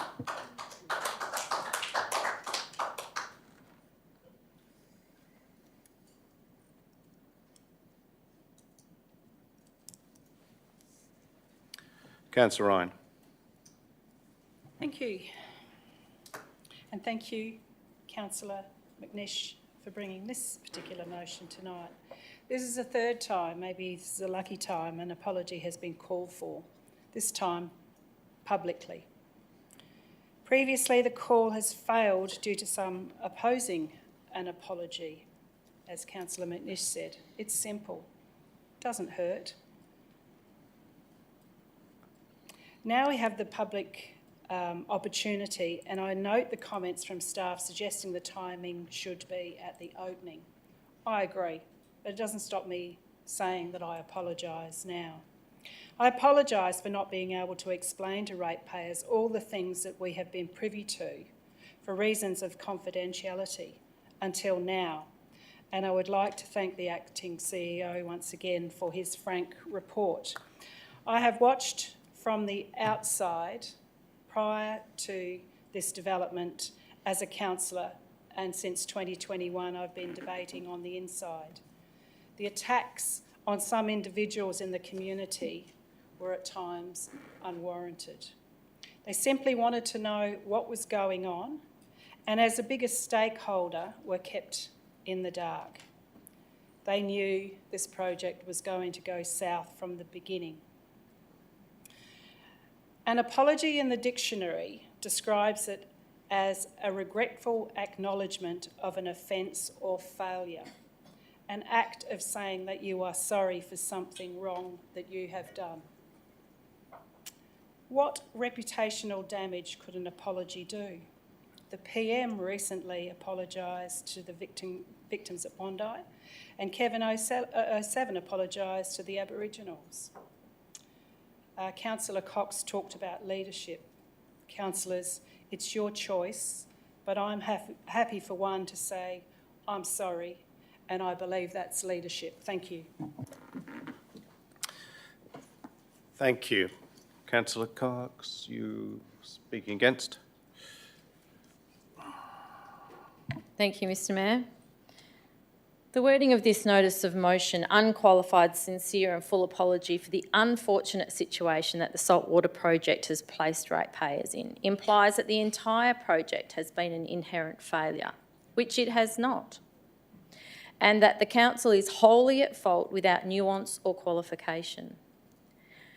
Councillor Ryan just mentioned that there have been apologies from Prime Ministers to do with the shooting in Bondi, which I do not think you can compare to the saltwater. But do state and federal governments apologise when their projects run over budget? No, they might go to an election, but they don't publicly apologise.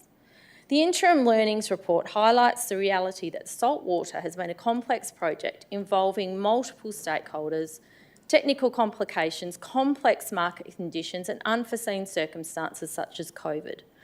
Outcomes both positive and negative are still evolving. To issue an apology before all contractual, financial, technical and legal aspects have been fully resolved effectively predetermines and may prejudice the city's own performance review. Councillors, a formal unqualified apology could be interpreted as an admission of liability, which could potentially undermine the city's position in any future claims or disputes. There is also a risk that it could be used against the city in future litigation. This notice of motion is essentially being used as a political tool to vilify and implicate the council under the guise of good governance. It is imperative that once the project is completed, that the city undertakes a full and transparent review of the whole project, and then, only then, relevant conclusions can be determined. There has to be due consideration of both the processes and the outcomes. Those processes allow us to determine what worked and what did not. Then responsibility can be fully attributed. Council resolved on the 24th of September 2025 that a saltwater learnings report be tabled 6 months after the official opening of the venue, so a final review will be done. This approach makes sense as some residents and ratepayers are understandably concerned about the cost and delivery of the saltwater, and responding to that concern is legitimate and important. However, community concern does not automatically equal misconduct, negligence or failure, warranting an unqualified apology. A blanket apology without context implicitly says that the council knowingly and intentionally wronged the community. Councillors, if you support this apology before the appropriate review processes have been undertaken and completed, it sends a message to the community that the council is willing to reach conclusions first and seek advice and seek evidence later, which ultimately undermines confidence in the review process. It also sends a message to the community that any future project that becomes contentious will be retrospectively condemned, regardless of any unforeseen external factors, and without regard to how well it is delivered and the ongoing benefits to the community. An apology on its own does not recover a single dollar, improve the infrastructure, address the risk management, or provide clearer communication to the community. We need to concentrate our efforts on delivering a comprehensive and complete review outlining findings and outcomes. This shows empathy and accountability without prematurely conceding liability by misrepresenting the complexity of the situation. Councillor McNish has already tried to elicit an apology in his amended motion in the council meeting on the 27th of August last year, and it was lost. How many times does this motion have to keep coming back?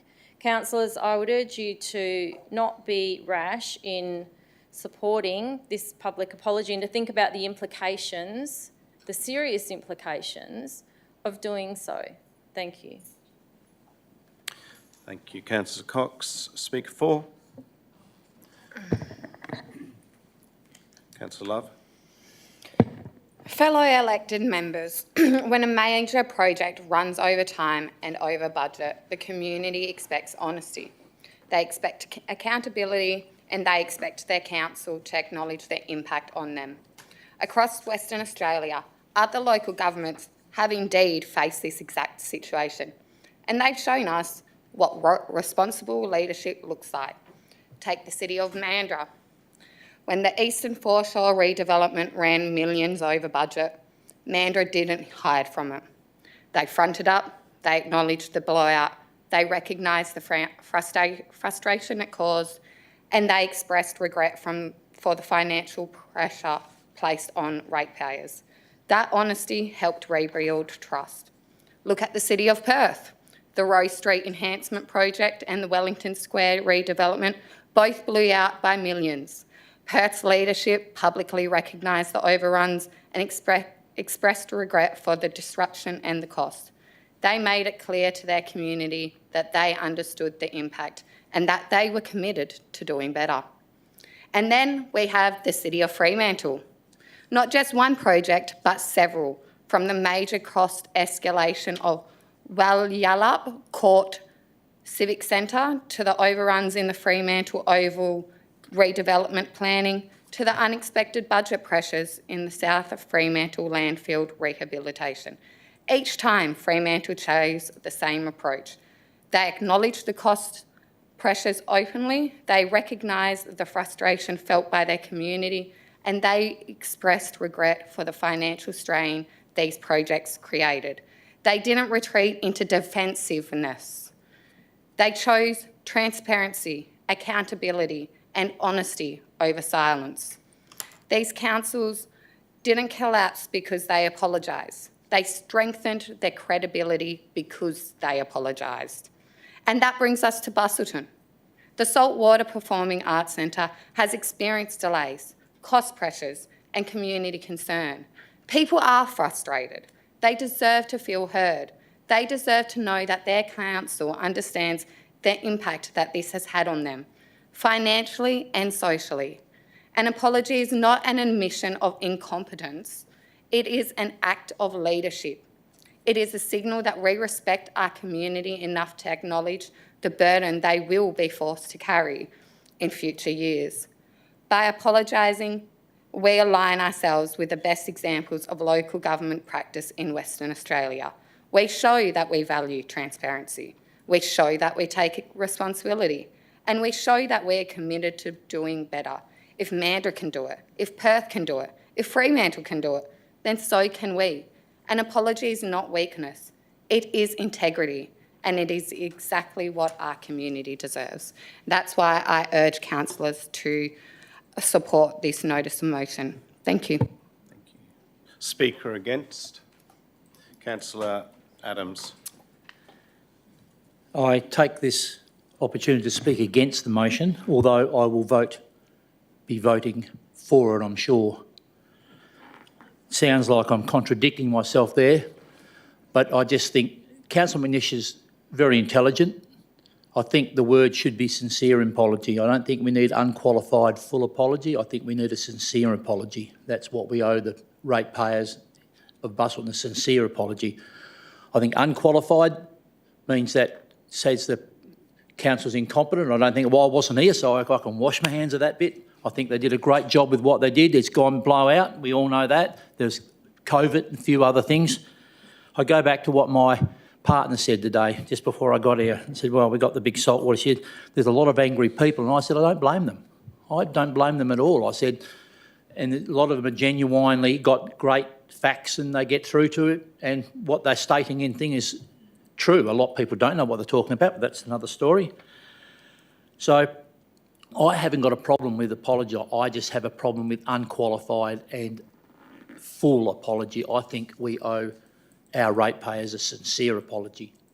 I don't think the COVID was part of it, so there's a lot of stuff, that thing, but from my point of view, although I'm speaking against it, I think I will probably vote for it at this stage. I would like to offer the people here a sincere apology, not the rest. Thank you. Please address the... do you wish to move an amendment then? No. No. No, just stating my facts. Sure, thank you.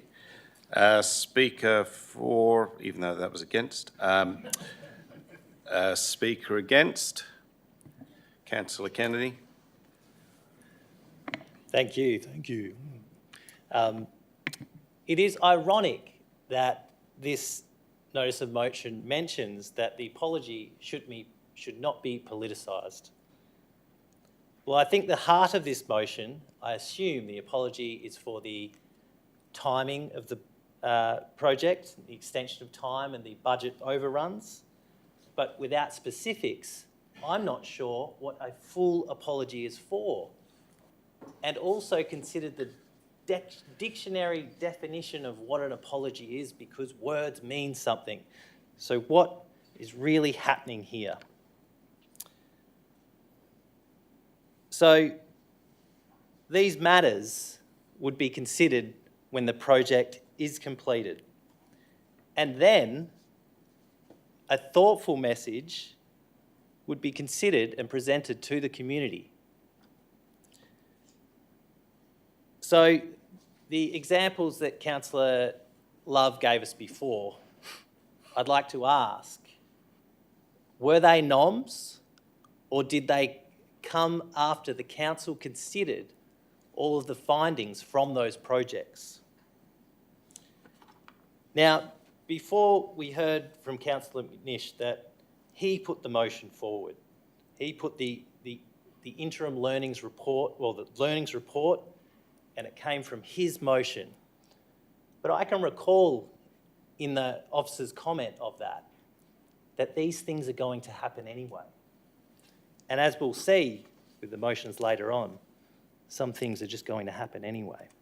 So now what I would ask you to consider, elected members, that whether this motion is warranted and relevant, or is it being used for weaponisation?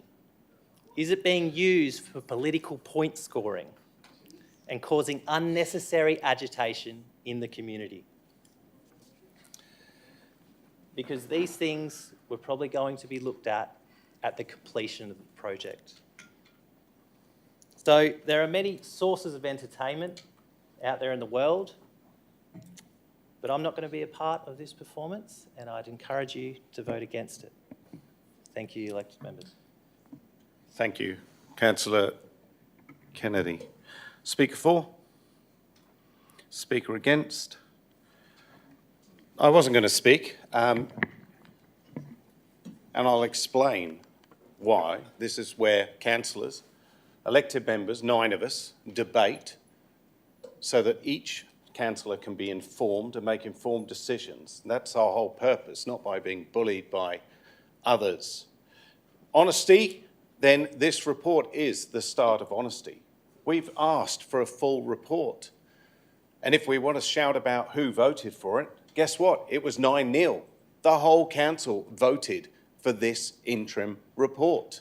There was no one who didn't vote against it, because we even thought it would. Thank you. So What are we apologising for? What are we apologising for when we don't have all the information? And I'll say up front, I'm happy to apologise. When I know what I'm apologising for, when I know who was responsible, and I'm saying who, might not be the city. It might be other factors that were outside of our control. The KPMG report, which was not accepted, actually showed that rather than it costing 1.8 million a year to run this saltwater performing arts centre, it actually looks like in the next year, the year after, it'll be 800,000. So I apologise for that information not going out, because what the community believed was that it was going to cost so much more. What if this is what the community wants? What if this is, even though we struggled through, every time, are we about to apologise for the Dunsborough Lake Sporting Precinct that's been delayed and the prices have gone up from 1.5 to 6.5 million? Where do we stop with the apologies? Where do we stop pointing the finger at either elected members or staff members? We need a proper report. We're sharing that information. The information is true and correct. Motions here are being put forward that have been asked for, as we said, and Councillor Ryan, I think, stated 3 times. It's the 3rd time this has been asked for. Timing is very relevant. And if this apology is when we open, or if this apology is afterwards. An interesting fact today from the ABC Net, or yesterday, was talking about the issues with inflation. It said the largest contributor to annual inflation in December was housing, up 5.5%. This was followed by food, non-alcoholic beverages at 3.4%, and recreation and culture, which rose by 4.4%. Let's go to the definition of recreation and culture, because everyone seems to love bringing those ones up. Number 1 is arts and performance. Performing arts, including live music, theatre, dance, workshop and visual arts. Heritage, collections, museums, art, historical societies, galleries. 4.4% this has gone up. So decisions were made going back to 2010. And then the elected members worked with the community. The community asked us to do something. And we did what we were told to do. We followed through on that plan. I joined council in 2019. In September 2019, the month before I got on council, we had already made moves to put these moves forward.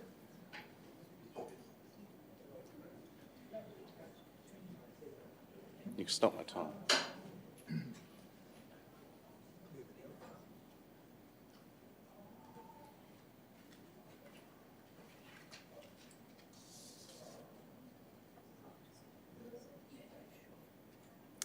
Thank you. So as I said, it is timing. It is having all the facts. It's like making informed decisions. It's making an informed apology. I don't think anybody says we won't, but I'm just saying the timing and the information, because guess what? It will probably be the mayor making that decision or that apology to the community as my role as speaker for this council, for this administration. So I just ask councillors that timing, as other councillors have said, is imperative, and we need to know what we're apologising for. And I pray and I look at the fact that we've got 700 days of bookings already, that this may be a good thing. And I'm sure if we were to revalue the property right now, the building, it would be a lot higher than what we've spent on it. And sometimes, and I've mentioned this before, elected members are here to make the difficult decisions. Just because we don't always come out shining, we made a decision to put e-scooters on. What were the purpose for that? The purpose was to give something to our community. But yes, people complain about it. Do we apologise for all the helmets that are on the ground? Do we apologise? My time is out, but I think I make my point. Councillors, I do urge you to not vote for this motion and wait for the right time. Thank you. Speaker Full. Mr Mayor, may I ask a question, point of clarification? Point of clarification? To Councillor Love. You, no, it's too late now. Okay. Sorry. Councillor Cox, Councillor McNeish, your rebuttal. Well, I'll start on the bottom of the page from my notes. Mayor Cronin, how many more millions and delays and denial of public advertising would you want to see before you thought an apology might be considered? You talked about we, I'm not sure who we is pointing the finger. I'm not sure who you are even pointing it to. But we, I certainly hope I'm not involved in your we. And if you don't want to apologise, well then just give it over to the CEO, as you're entitled to under the Act. Easy. So, we can go back to Councillor Kennedy's. Are you going to commit, Councillor Kennedy, to putting forward a nom to ensure there is an apology if you feel one's justified in the future? You say apology is going to happen. Are you going to ensure that happens? Are you going to commit to a nom? Well, rhetorical. But to say things are probably going to be looked at, yeah, well, that doesn't cut it with me. It's about commitment. Okay, so let's look at some other comments. Councillor Cox, you talked about the apology being moved before. Yes, it was lost 4-5, with the councillor expressing remorse to me afterwards. So probably worth another go, because that councillor may well have had a reconsideration of their position. To qualify the apology cheapens it. That's really, to qualify it and make it partial, does that make it sincere? If you say, well, we did this, but, and, we only apologise for this. Well, to me, that really cheapens the exercise. I enjoyed listening to the comments in support from Councillor Love in that respect. And her linking I think apologising is an honourable act, and it's an act of leadership. Well done. Then, Councillor Cox, your review processes, following the review process, were they the review process that I've been trying to move tonight and you haven't supported? I wasn't quite sure what these review processes was. And as far as the here we go, misconduct, negligence and failure, all your words, and you spoke of elections. Well, maybe tying those two together might be of interest going forward. The community will determine. Thank you. Thank you. Therefore, I put the motion in front. All those in favour? Councillor Love, Councillor McNeish, Councillor Ryan. All those against? Mayor Cronin, Councillor Cox, Councillor Mueller, Councillor Dyser, Councillor Adams and Councillor Kennedy. The motion is lost. 3-6. Item 17.3, motion from Councillor McNeish on the saltwater governance performance.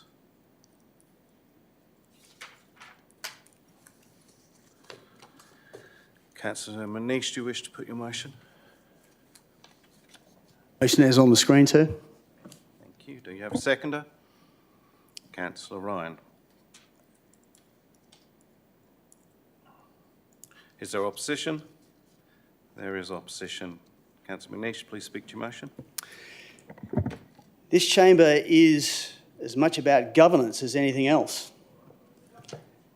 And the aspects of governance that I see coming to the fore time and time again is transparency, capability, accountability, honesty, and I'm sure I could go on.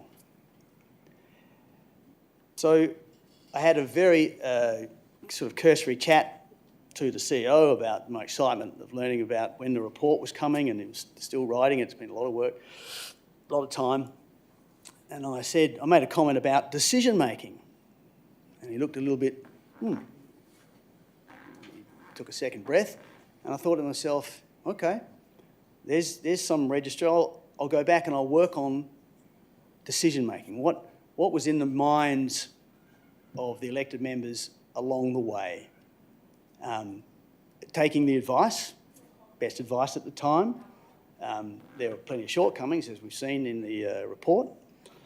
But to assure myself that a governance function could be and should be learned from, I wanted the report to contain the headspace and the process of decision-making.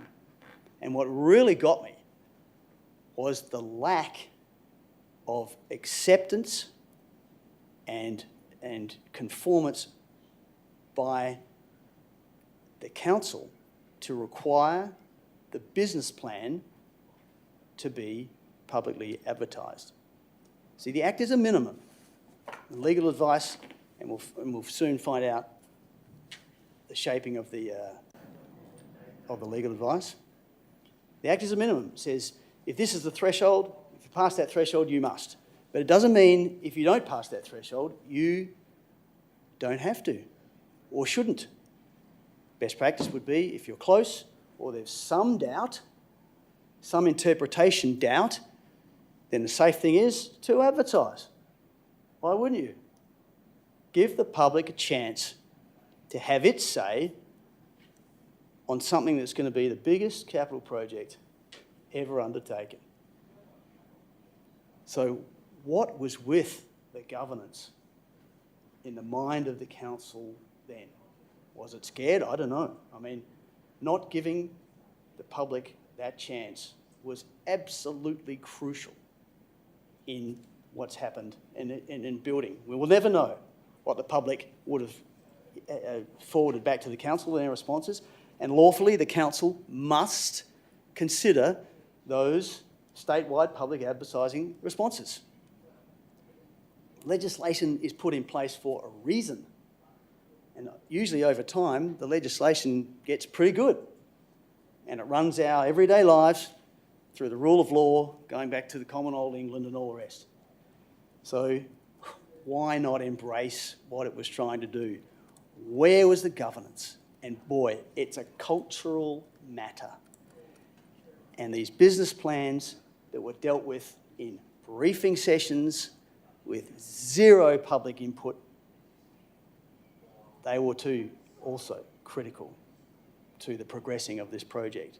And where was the governance oversight there? I said before, the community is our greatest resource.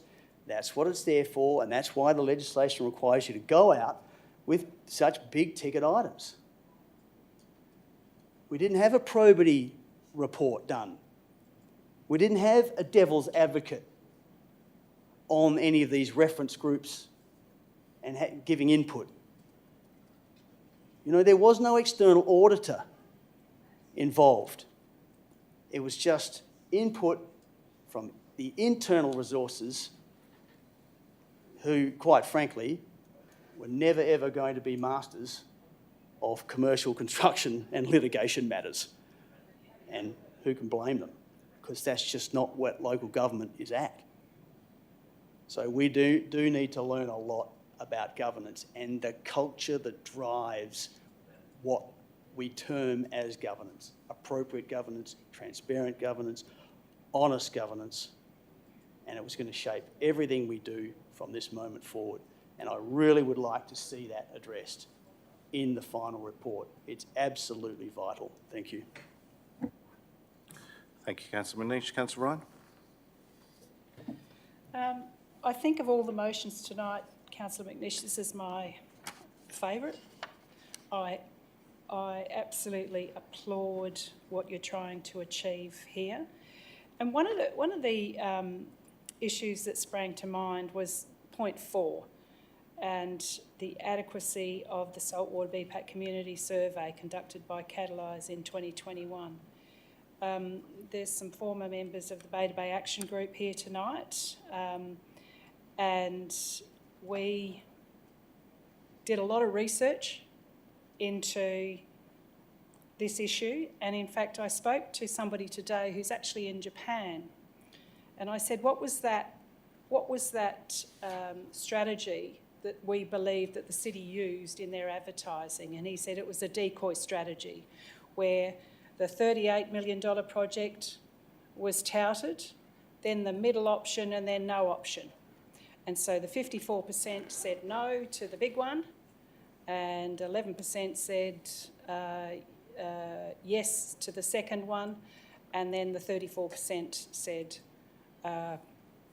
whatever the achievement was. So for the community to understand why the council voted for what it did would be wonderful for the community to finally find the answer to the question or the story, because, and that's what I was trying to get at earlier, is why were the questions asked? Why were the community who weren't even living down here and under 16 being asked to vote on the issue?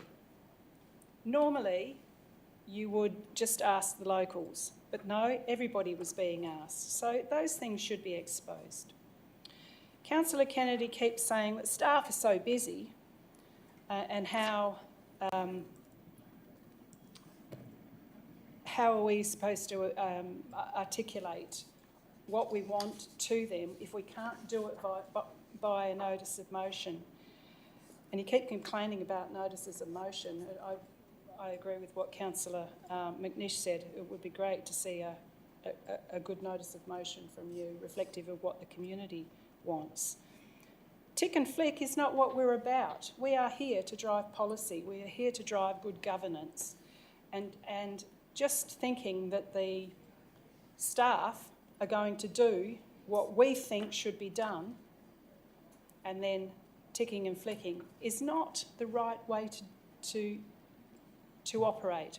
Good governance is about everybody around the room being able to work on their strengths and reflecting of the community, and on behalf of the community, talking about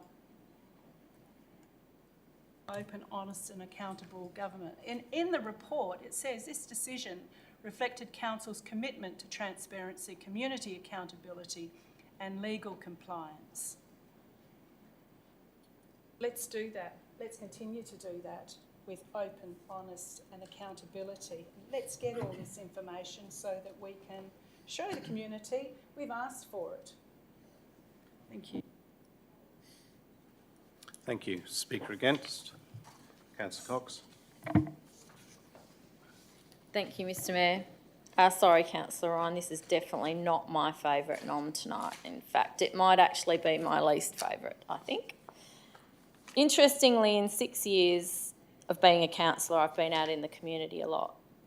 I campaigned for mayor a couple of years ago, and I have not had one member of the community, not one, come to me and say, can you please put forward a notice of motion associated with the salt water, not about the governance, not about the learnings, not about financial transparency, and interestingly, not one person saying to me, boy, I wish I could have got my hands on that business case a little bit earlier.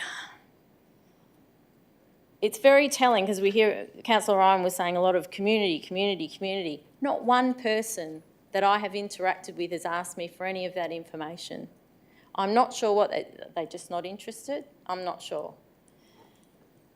The guidance for me putting up a notice of motion is when the community comes to me and says that they're concerned collectively to me directly and says, please, Councillor Cox, put up a notice of motion regarding the governance of the salt water. And that has not occurred. Now, this notice of motion, councillors, is convoluted. I'm going to use that word. It is also ambiguous and is very difficult to determine the intent. If officers and councillors are not able to clearly discern what the intent of a NOM is, it's very difficult for the CEO to implement. It's open to interpretation and it won't actually achieve what the mover wants it to achieve. The motion does not simply ask for governance to be examined, it is trying to retrofit and prescribe a particular narrative. There is a mandatory reference to one specific meeting and subsequent request for a referendum, which was attended by a subset of electors, but not the whole community. The language used in this NOM is very specifically steering any learnings report towards a predetermined outcome. It is in no way objective. The language implies that there was a crucial process absence and that the public was denied its expected role. The motion implies that the Local Government Act expects a particular level of public participation and that this did not occur. The Act does not guarantee that any particular scrutinising motivated public will have a decision or specified role in every project decision. If as a city we meet our statutory consultation requirements, then the allegation of a crucial process absence is a subjective judgment, not a legal failing. As we have all read in the interim learning report tabled at this meeting, a saltwater learnings report is by design a governance and administrative review and has been focused on systems, processes and improvements. The wording of this NOM forces staff into adjudicating historical disputes between councillors and community factions. These political issues have already been thoroughly interrogated in this chamber, in the media and online and in community forums. This NOM assumes, without evidence, that there was a crucial process absence. It presupposes that there was a crucial process absence prior to the saltwater being approved. This is precisely the kind of assumption that learnings review should test through evidence, not the premise that the review is forced to adopt. Such unnecessary complication of the learnings report will only delay the delivery, and it won't actually deliver what the interested members of the community are seeking. So stop trying to prejudge the outcomes. A genuine learnings report should be evidence-based and balanced. So, councillors, I think you should not support this because it's very difficult to understand what the intent is. I think we already have the learnings report. We already know what should be included in it. So I'd urge you not to support this notice of motion. Thank you. Thank you. Speaker 4. Councillor Cox, your microphone. Speaker against. Councillor Adams. I speak against the motion because I think this current council is very upfront with what we need to be doing with saltwater, that it needs to be very transparent with the ratepayers. And we do need to learn from this. So a lot of this stuff that Councillor Minister put in, we do need to learn from it because this isn't going to be the biggest thing we've ever done. We've got the new leisure centre going to come up in the next X amount of years, whatever, and that's going to make this, that's going to dwarf this. So we need to learn from this. My point is it's here now, we've got to make it work. And I can't support this because that's just too much information for me, Councillor McNish, to get through my brain and vote for it. That's just too much there for me to actually try to comprehend. So that's the reason I'm voting for it. But I'm just making a point here that it's here now. Let's make this work and let's make sure this is a great outcome for the future for the City of Busselton. Thank you. Thank you. Speaker 4. Speaker against. Councillor Kennedy. Thank you. I'll speak against on the same theme of good governance. And because I didn't really do a personal explanation before, I'll add a bit of that into this debate here. So in looking at this, I went back to basics and I looked, geez, what is a notice of motion and when should it come back? And so we all have different ideas of what is good governance and whether a notice of motion should be allowed or not. And I do agree, you know, it is any councillor's right to put one forward. That doesn't mean I didn't consider all of the information in there. I just chose to focus on what was important in my debate because I think we're all starting to flake out a bit. Lots of stuff here. So I'm just going right back and going, wow, okay, what are we doing here? Because what I believe is good governance is making informed decisions. A reason why NOMs are for urgent and emergent is because they provide, well, when they're put up, they don't give all elected members equal opportunity. It's always like, here's my stuff, here's my stuff. And the staff dedicate their resources to that. I recall, asking for stuff from the last CEO and, they just couldn't get back to me. And then, I see that week, it's like, oh, wow, okay, that's where the time's gone. And just because we don't put a notice of motion forward doesn't mean we're not doing things. I mean, we've got emails, we've got the elected member portal, we're asking queries, we're dealing with all sorts of stuff. I don't think a NOM needs to measure an elected member's success. So we all have our own opinion of good governance, and it's great, and that's why we're here. And on the stuff that comes forward, I hope the council will. It resolves what it resolves, and hopefully it's the best outcome for the community. But yeah, again, this one's there, and I'm not going to. Well, Councillor Cox is always. You also too, Councillor Adams, put some very good points forward. But yes, I'd encourage you not to vote for this one. Thank you, elected members. Thank you. Speaker for? Speaker against? Again, I'm just going to say a few words. We mentioned the survey. Why do we do the survey? How do we do the survey? Why did we send it out to people who weren't here? Well, not in the city of Busselton. I mean, logically, it'd be nice to know if we were going to build a venue, as we are the events capital of Busselton, that I seem to say every fortnight on the radio, that we were going to get support from people externally. I think that's quite smart that we should ask them what they thought. So I did listen to the community. I went out personally, I spoke to 100 people outside the shops, and I asked them, and I got my own survey back. And the ones that personally said different things to me why they wouldn't do it, they came up with a lot of misinformation that was currently out there. So when I was making the decisions as councillor on that survey, I was making an informed decision, and I went out and spoke to at least 100 people about it because I wanted to do the best thing I could do then as an elected member.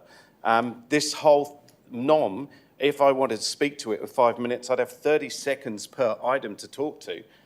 It wouldn't give it any fair justice, which does show how, yes, if we're going to use convoluted and the complaints will come in, but it is very difficult to comprehend. And, there's one point that says the status of the KPMG report, if anything, restricting its ability to be assessed by the public now. I think it is accessible by the public now, isn't it? I think it might be in the agenda.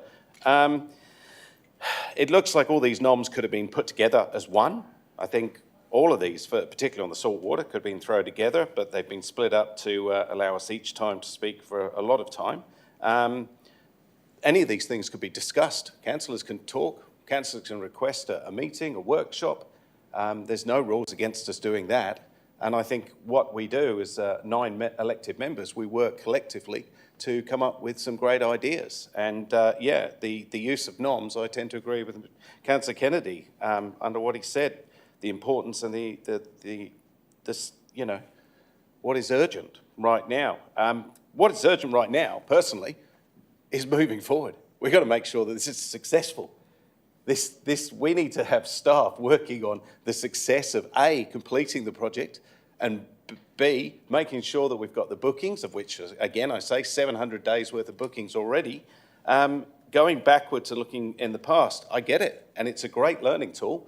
And one of the things we've talked about, with a future CEO is the skill sets that person might have. So that'll be very, very good learning. And have, from the interim report and the future report, anything going forward will be fantastic for him to learn. And if they feel they need further information, one hopes they have the qualifications to do so, or the council can ask of that. So again, sorry, but this is just tying up officers' time. It's costing us money.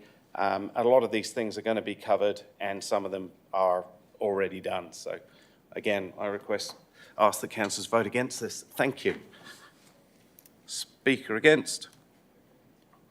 Therefore, Councillor McNeish, you have the right to reply.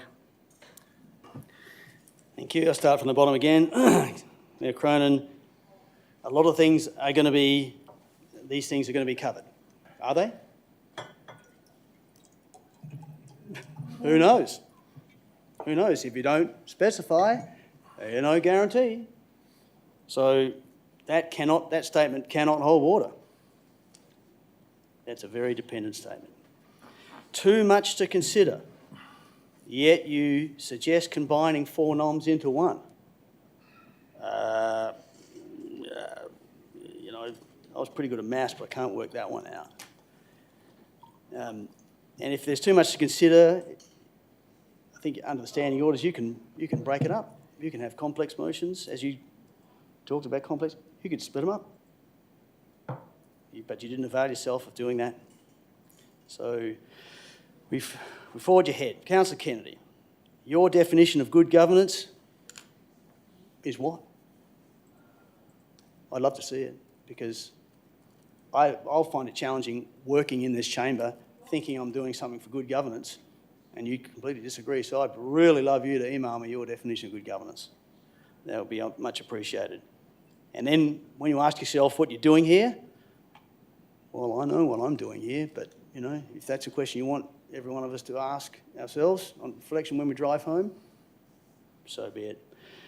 You know, and as far as the nom thing, you know, your defensiveness about noms, you know, you spoke about noms measuring elected member success. I don't know where that's come from, but, you know, again, part of your reflection when you do the famous meditation, I think that would be something good to consider going forward. Councillor Adams, we do need to learn from this, but we won't if it's not reported, you know. Too much to consider, well, that's not even 1 page, yet you're duty bound to have understood 100 pages worth of or more of agenda tonight. Yet you don't too much to consider, 1 page, too much to consider. Okay? And Councillor Cox. We know what should be included in it. Well, where is it? Where's your list? I've had a go. Love to see yours. And the fear of legal failing.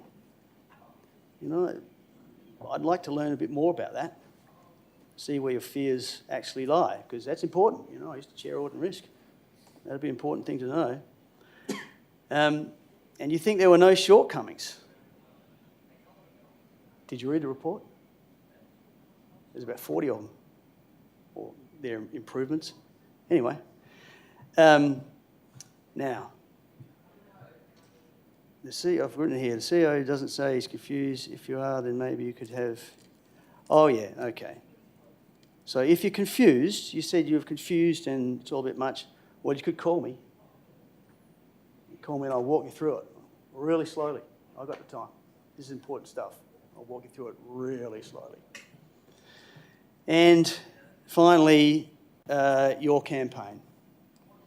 No one came up to you at all to talk about salt water. Very different to my campaign, but your campaign, why do you think they didn't come up to you? Maybe because you wouldn't have been interested. Councillor McNeish. Point of order, Mr Mayor. Yeah. Sorry. It was You amazing. please retract. No, point of order, sorry. Okay. What is... Impugning that I would not have been Manish. interested if electors came up to speak to me during my campaign. Sorry, that's in this that's matter? putting my reputation to disrepute. I think that's offensive. So I'd like you to apologise. Well, I apologise if you're offended. Apologise for And what you that's- said. Apologise for what I've said if Thank that indeed offends you. And I guess that's an apt note to finish my rebuttal on all those negative comments. Thank you. Thank you, Councillor McNeish. Therefore, I put the motion in front. All those in favour? Councillor McNeish, Councillor Ryan. All those against?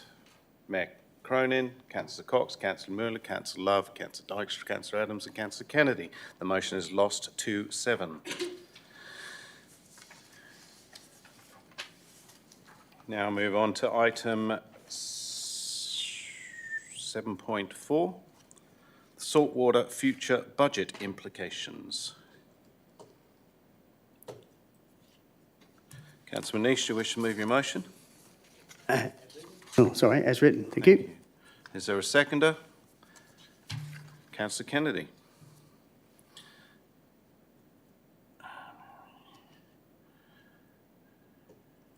Is there opposition?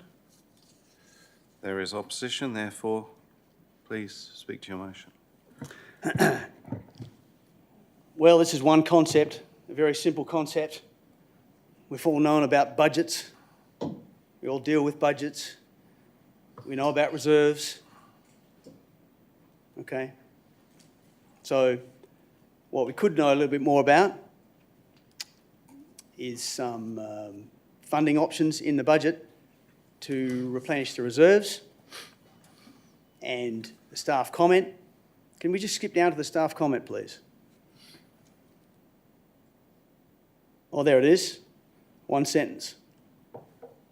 Redrafted with the option proposed. Excellent.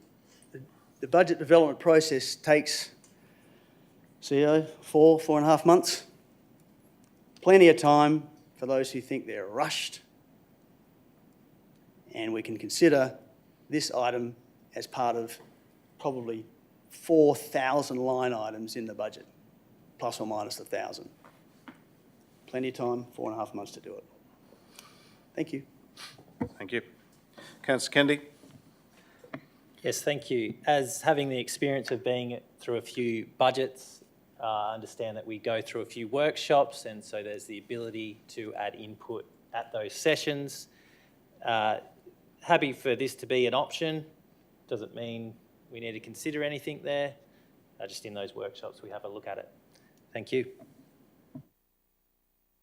Thank you. Speaker against.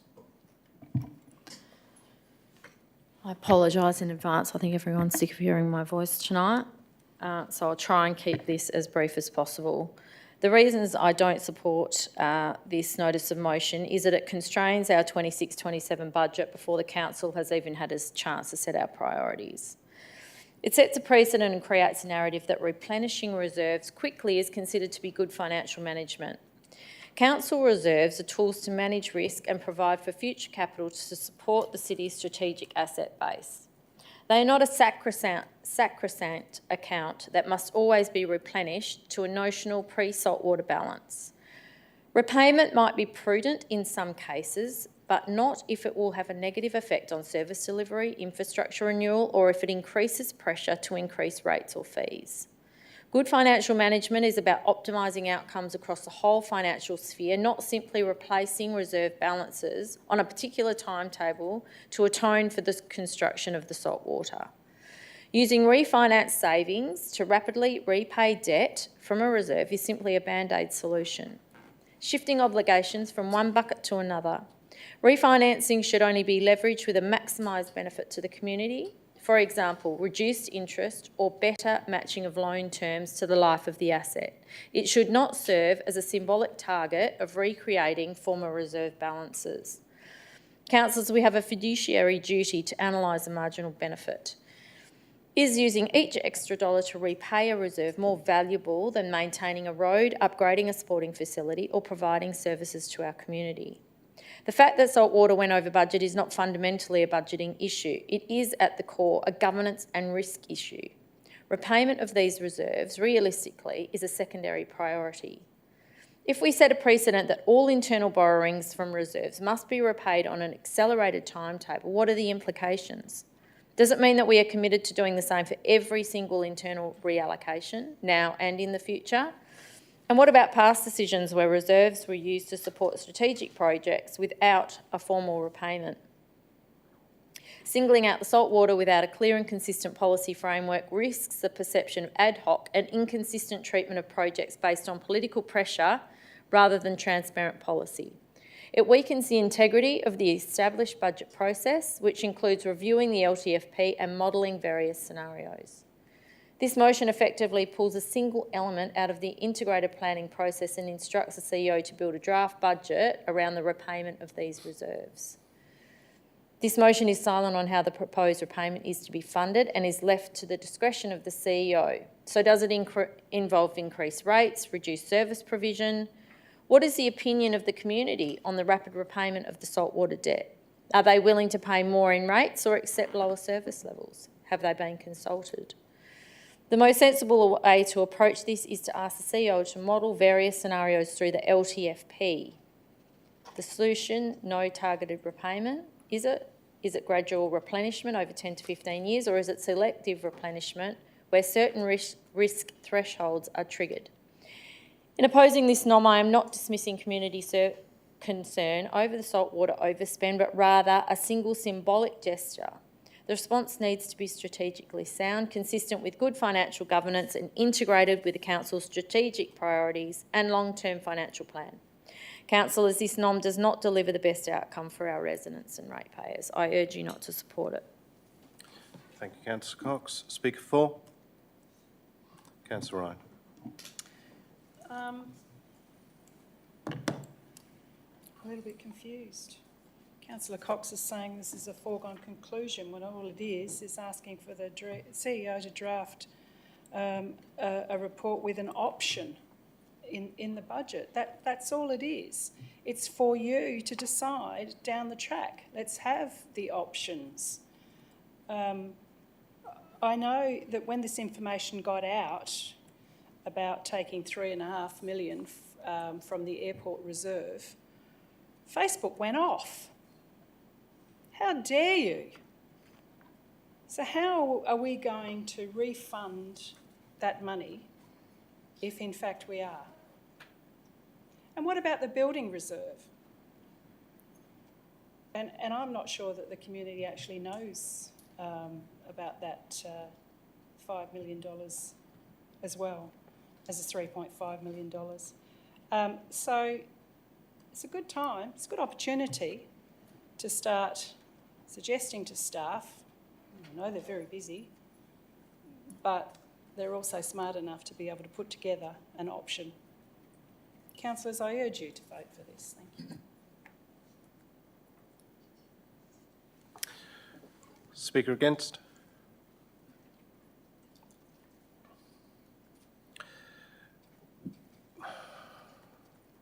Speaker 4. Can I please just ask a couple of clarifying questions from Councillor McNish? Is that all right? CEO. It's unusual to ask Okay, a no, question that's fine, across I the won't then. chamber, I have to say. All right then. Speaker against? Sorry. Look, I'm just going to say a couple of things. Only that, yes, it's very easy to say, oh, let's just ask the CEO to draft up something, but personally, I've got a whole bunch of ideas that I'd like drafted up. Seriously, I mean, I might just put in a motion next week to say, oh, can we have an idea on the cost of doing this, or what if we were to put this over there or whatever. But you know what, again, I'd like to work as the elected member group and work together and not just start getting the officers running off to do one adjustment with a spreadsheet, which is really easy, I get it, but I've got a whole bunch of ideas and I'm not asking officers at this point, well, we're not going through budget to do that. So if you listen to what Councillor Cox said, I have to concur and again remind councillors that this isn't urgent, this doesn't need to be done today, and I don't want to see a sea of noms coming in because we have an idea of what we think we should do. And I think Councillor Cox made it very clear that we are aware of everything that's going on, the learnings are being covered, and we will do our best to make sure in the new budget that everything is covered. Thank you. Speaker 4.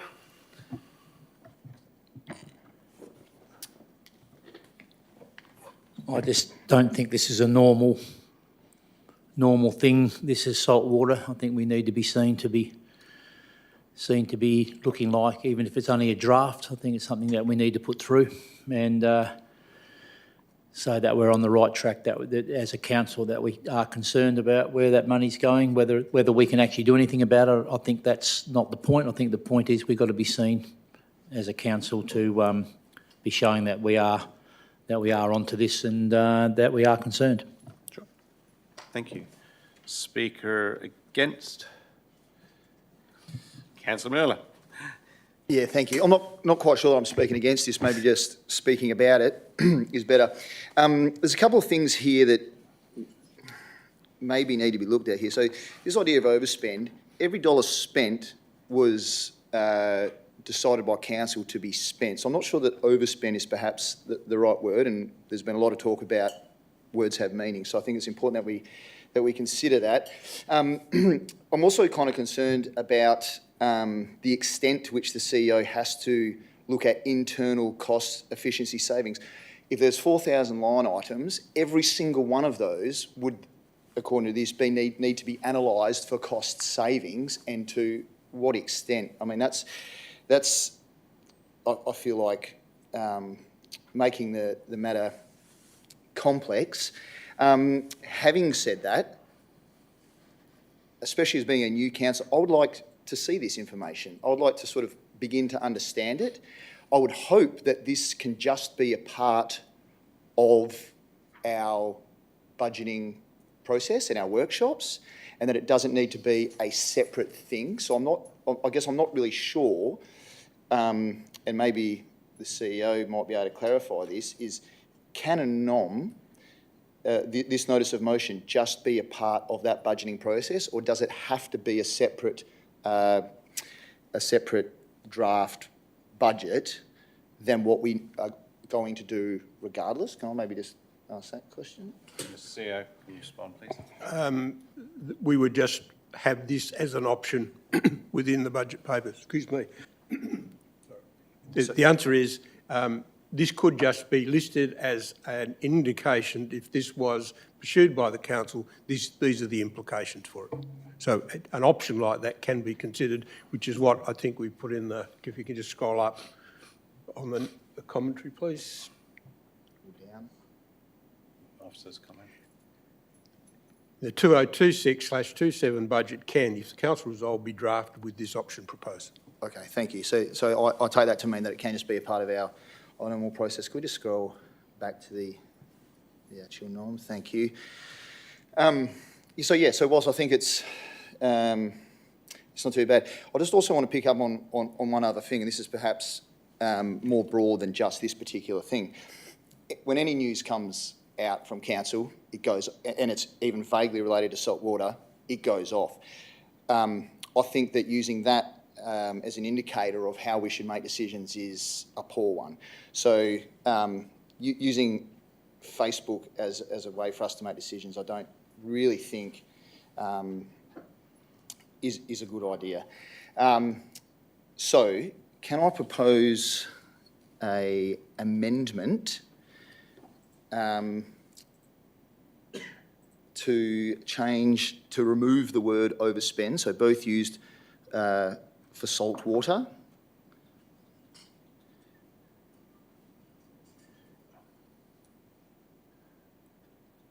and I don't know how to reword that, financing opportunities to be maybe I can get more Director less broad. Pearson to assist you. Because yeah, to me that seems almost infinite. So just to confirm, you want to remove the words both used for saltwater overspend? Just the word overspend. Just overspend, so Yep. both used for saltwater, so remove overspend with... Including... CEO, please. If I might, if you take out the word overspend, the rest of it still flows. Yep, okay. And then I guess maybe you can clarify this for me as well. To look at debt refinancing opportunities, do you feel like that's too open-ended, or do you feel like that's kind of suitable language? No, that's fine, because we would be looking at that as a matter of course anyway, in terms of whatever's happening at the moment as part of the normal process of budgets. One of the things you look at is what's the current market, what other debt, and what can we rationalise. Okay. So that wouldn't pose any concern to us. Yeah, there you go. So look, might be semantics, but the council seems concerned with semantics, so I'll get on board. Other than that, I think it would be helpful for us to be able to include this, just so we can have a look. It's not a foregone conclusion. We're not deciding that this will occur. We're just having the information in front of us, and at the moment, the more information... Sorry, my apologies. It's getting late and I'm getting tired. I would need... do I need a seconder, or do I need this? Sorry, Oh yeah, cool. Sorry. I need a seconder for that motion. So we have Councillor Adams. So we have a seconder. Is there opposition to that?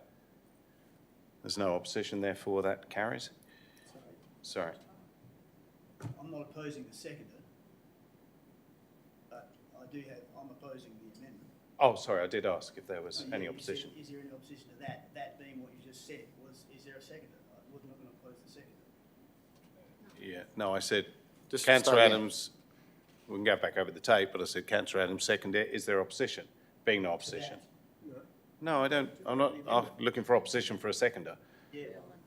When you say to that, and you've just finished speaking about that. I think there's opposition, Mr Mayor. I was talking about that.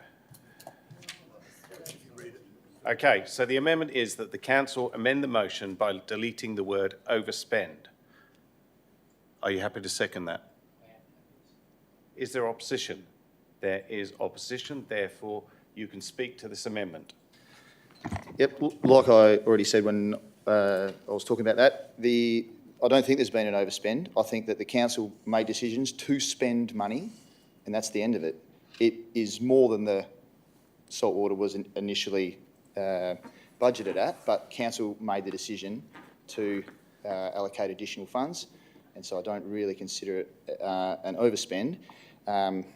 And I guess I suppose I'm a little surprised to see Councillor McNish oppose this, considering that he feels very strongly about the specific meaning of words.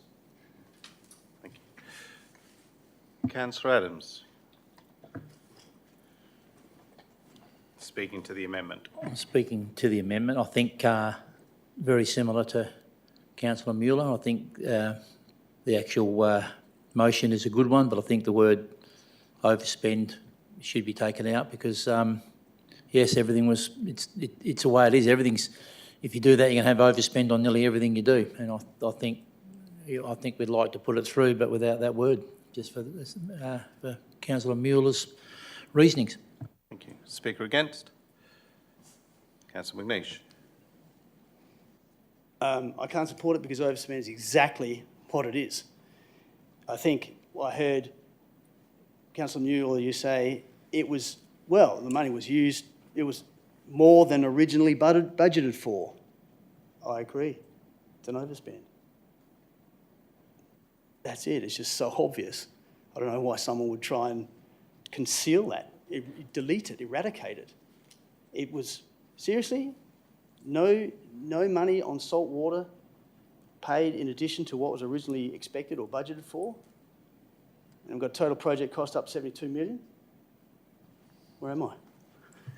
Thank you. Speaker for? Speaker against?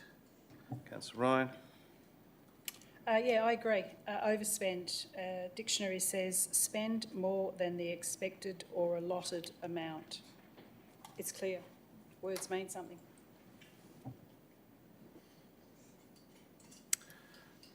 For? Yeah, I'm just, if I speak for it, again, I understand where somebody's coming from overspend, but it looks as though we are trying to say we purposely overspent, and I don't believe we do. So that's just my reading of it. Thank you. Against? For? And your right of reply, Councillor Mueller. Yes, so as you pointed out, Councillor Ryan, spend more than the allotted amount. The money was allotted by council, so it hasn't been more than that. Every single cent has been allotted. So I agree with the dictionary definition. Yeah, that's all. Thank you. Therefore, I put the amendment to the vote. All those in favour? That's Councillor Cronin, Councillor Cox, sorry, Mayor Cronin, getting that time of night. Councillor Cox, Councillor Mueller, Councillor Dykstra, Councillor Adams. And those against? Councillor Love, Councillor McNish, Councillor Ryan, Councillor Kennedy. So it is carried 5-4.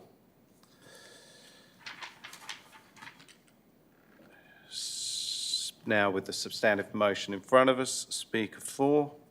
Sorry, Mr Mayor, can I continue speaking to... No. Once you've made an amendment, that's it. So, thank you. Speaker against? Councillor McNeish, your right to reply. Yeah, I think that's it. Yeah, I think I got it there. Thank you, sir. I'm going to go back to the two people I needed to rebut. Mayor Cronin. Yes, I've written here, where are all your ideas? You said you had so many ideas, you should just put them up and get staff working on them, which would be making staff busy, or words to that effect. Well, maybe you should put up all these ideas to the council, and the council will assess whether they qualify for admittance into the realm of the CEO resourcing them appropriately, because there's no guarantee that would happen, of course, as we know. Noms don't always get up. And Councillor Cox, yes, the fear-mongering that we are going to weaken the budget process by having some line items with options to fund those reserves back. We're going to weaken the budget process. Your other quote that grabbed my attention was, have the community, this are your words, have the community been consulted about what funds to apply to the salt water? We've just had years and years and a report that questioned that the community, raised the matter that the community was not consulted about so much of the funding. So how interesting to now have you ask the question, have the community been consulted about what funds to apply? Anyway, I would encourage you to vote for this very succinct, pretty uncomplicated, one-line item staff comment proposal. Thank you. Thank you. Therefore, I put the, sorry, can I have the motion, or is that the? That is it. Yep. So, yeah, okay. The substantive motion in front of you. All those in favour? That's Councillor Mueller, Councillor Love, Councillor McNeish, Councillor Ryan, Councillor Adams. Those against? Mayor Cronin, Councillor Cox, Councillor Dijkstra, Councillor Kennedy. It's passed. It's carried 5-4. And the last motion, 17.5. From Councillor McNeish, Strategic Projects Internal Funding Options Report. Councillor McNeish, do you wish to put your motion? Yes, moved as written. Thank you, sir. Thank you. Is there a seconder? Councillor Ryan. Is there opposition? Is there opposition? There's no opposition. Sorry?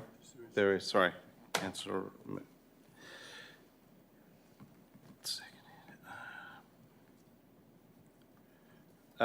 Councillor McNeish, please speak to your motion. We're in the business of expectation management, as much as anything, and creating big pictures and getting consultants in with whiteboards, with glossies, big numbers, big ideas. Oh, sorry, not big numbers, big ideas. At some point needs to be matched with the reality of big numbers. Where does the money come from? I mean, I set my household budget knowing pretty much within a range what the income's going to be. There it is. And if I don't have the money, I'm going to get some money. And then there's a debt. So all these things need to factor in before I spend a lot of energy dreaming about what might be one day. Just financial reality is part of life. So I was ecstatic when our new CEO appeared, given he has been one of the few to successfully combine commercial development with the aims of local government to make it work. It's a little bit of a tricky one, delicate, but doable. And I suggest that we're looking at a financial future that needs to explore all options, not just back to basic, well, we'll just rate people out of their existence. And when they look ahead and they see 7 or 8% rate increases, because I believe some of the long-term financial plan are a little bit understated into the future, especially if we bring forward stuff outside the 10-year spectrum and start to bring it back in. So 7, 8, 9% rate increases going forward would be quite horrifying for some. And I think it is contingent upon us, with the expertise that we have around and the notion that we're going to be looking forward for strategic projects, it is contingent upon us to do the responsible thing and work out how we might fund them. Order of magnitude stuff. Not dive down into detail, because as we know, you can talk about $20 million project and 10 years later it becomes $100 million. So with all that learning, we need to apply that into here, plus start to explore where the money's going to come from. So I would encourage you to give this, can we just, before I sit down, can we just flick down to the staff comment, please? Through the chair. Through the chair, thank you. I don't think there's anything in there that's saying this is a bad thing. I think that says this has been done, can be done, and is, sorry, through the chair, is there anything more? There we go. Pretty well, got a handle on it, what needs to happen, very doable, and I think very necessary. Thank you. Sorry, if I may ask a point of clarification. So what Councillor McNeish is proposing in this motion is what you're doing, or there's additional work to be carried out? We are doing, and there is additional work to be carried out. So we've identified and established a group to progress along these lines, but it's the commencement of the process, not the completion. Okay, cool. Okay, Speaker, Councillor Ryan. Timely motion. I don't believe we've had any such report to council. In fact, in my time, I don't believe we've had one. So I think it's timely.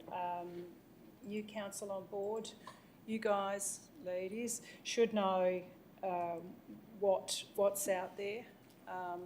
Doesn't mean that we're going to flog it off. It doesn't mean that we're going to develop it. It just means that you're aware of what we've got. Do we want to turn it into a sporting ground or a nightclub? I don't know. But unless you've got the information, clause 2 point whatever I mentioned before, basically you need all the information to make a decision. So the CEO says he's partway there. To come to the strategic committee that we've created, I think that's really important. If we're going to do anything strategically, we need to know what properties we have to be able to do that. I commend this motion to you. Thank you. Speaker against? Councillor Mueller. Yeah, look, I agree. This information would be fantastic. I think it's really important, very important. So important, in fact, the CEO, as I think Councillor McNeish alluded to, has also seems to think this is not a bad idea, so much so that he's already begun this process. He's put a group in place looking at all this stuff. I don't think there's a need to tell someone to do something that they're already doing.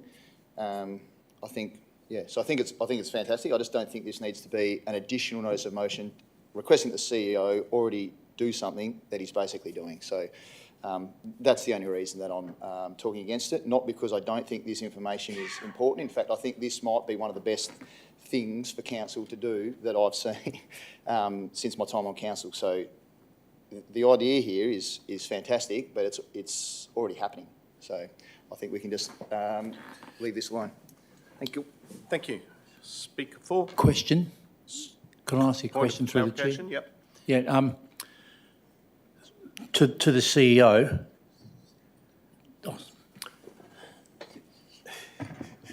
Sorry to make That's my exact. I actually think, Councillor McNeish, you've knocked it on the head. This is what we need, especially as the new councillors. All I want to know from the CEO is this exactly what you're doing already, or is this additional to what you're doing? It's what I've commenced to action. Okay. The group's been formed, the terms of reference I've given to the executive team, and I've named the people I wanted in the group. I don't know if I can ask this. So this is just going to be a double up? Yep. Okay. Sure. Oh, sorry. No. Oh, I thought you were asking another question. Yeah, I thought you were asking another question. Oh, no, sorry. Can I ask? Sorry. I think this is great. I think we need it. Are we, like Councillor Mueller said, are we just voting on something we don't need to vote on? Oh, that's a judgment you have to make. I'm not getting into that debate. Thank you. Councillor Ryan. Could I please ask if D, E and F was being considered by you, Mr CEO? Sorry, could you say that question again? Was D, E and F a consideration for your group? Probably don't highlight them, harder to read. In terms of identified Crown land cover being developed, yes. Ascertain state government position on sharing Crown land development sites, yes. And operate or conduct, operate as a conduit for reports on property development in the Strategic Projects Committee, answer yes. I actually drafted those terms of reference. And then my next question is, if you're doing it now, when is the report due to come out? Was it for the second strategic projects group, or is it something that needs priority? No, I think the second I'm just looking at the director of the corporate, the date. I think the second one will be around June, May, June. May, I believe, May. So I would expect we would have a preliminary report, if not the final report, available on this issue. By then? For the second? Yes, for the second. All right, thank you. Okay, I think that answers the questions. Speaker 4. Speaker against. Councillor McNeish or rebuttal? Only to say that it's very encouraging to see the work being undertaken, or commenced, sorry. And can we just scroll down to the proposed motion, please?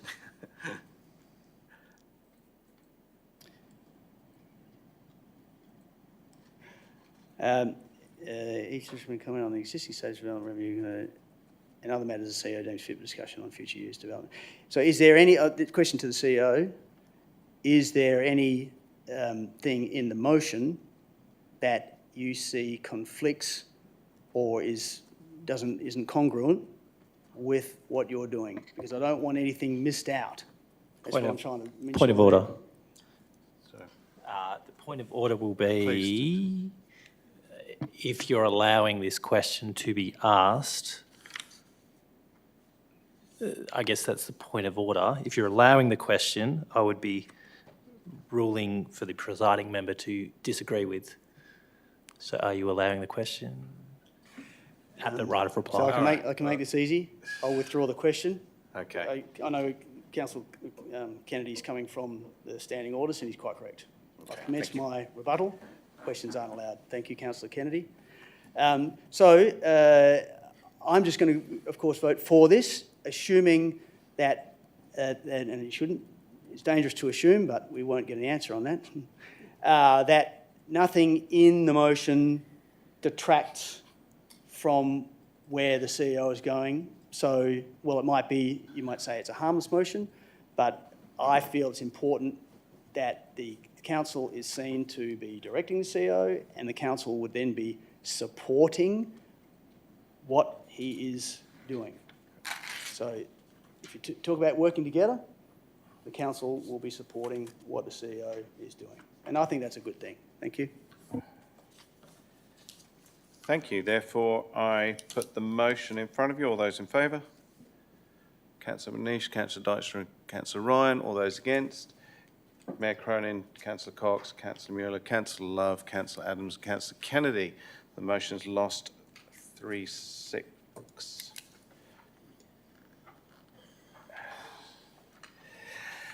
Whew. There is no urgent business, no confidential items. The annual general meeting of electors will be held on Monday, I feel it was the 3rd, but is it the 2nd? It is the 2nd, sorry. Monday, the 2nd of February 2026. My notes were right. And the next ordinary council meeting will be on Wednesday, the 11th of February 2026. I now declare the meeting closed at 20:30.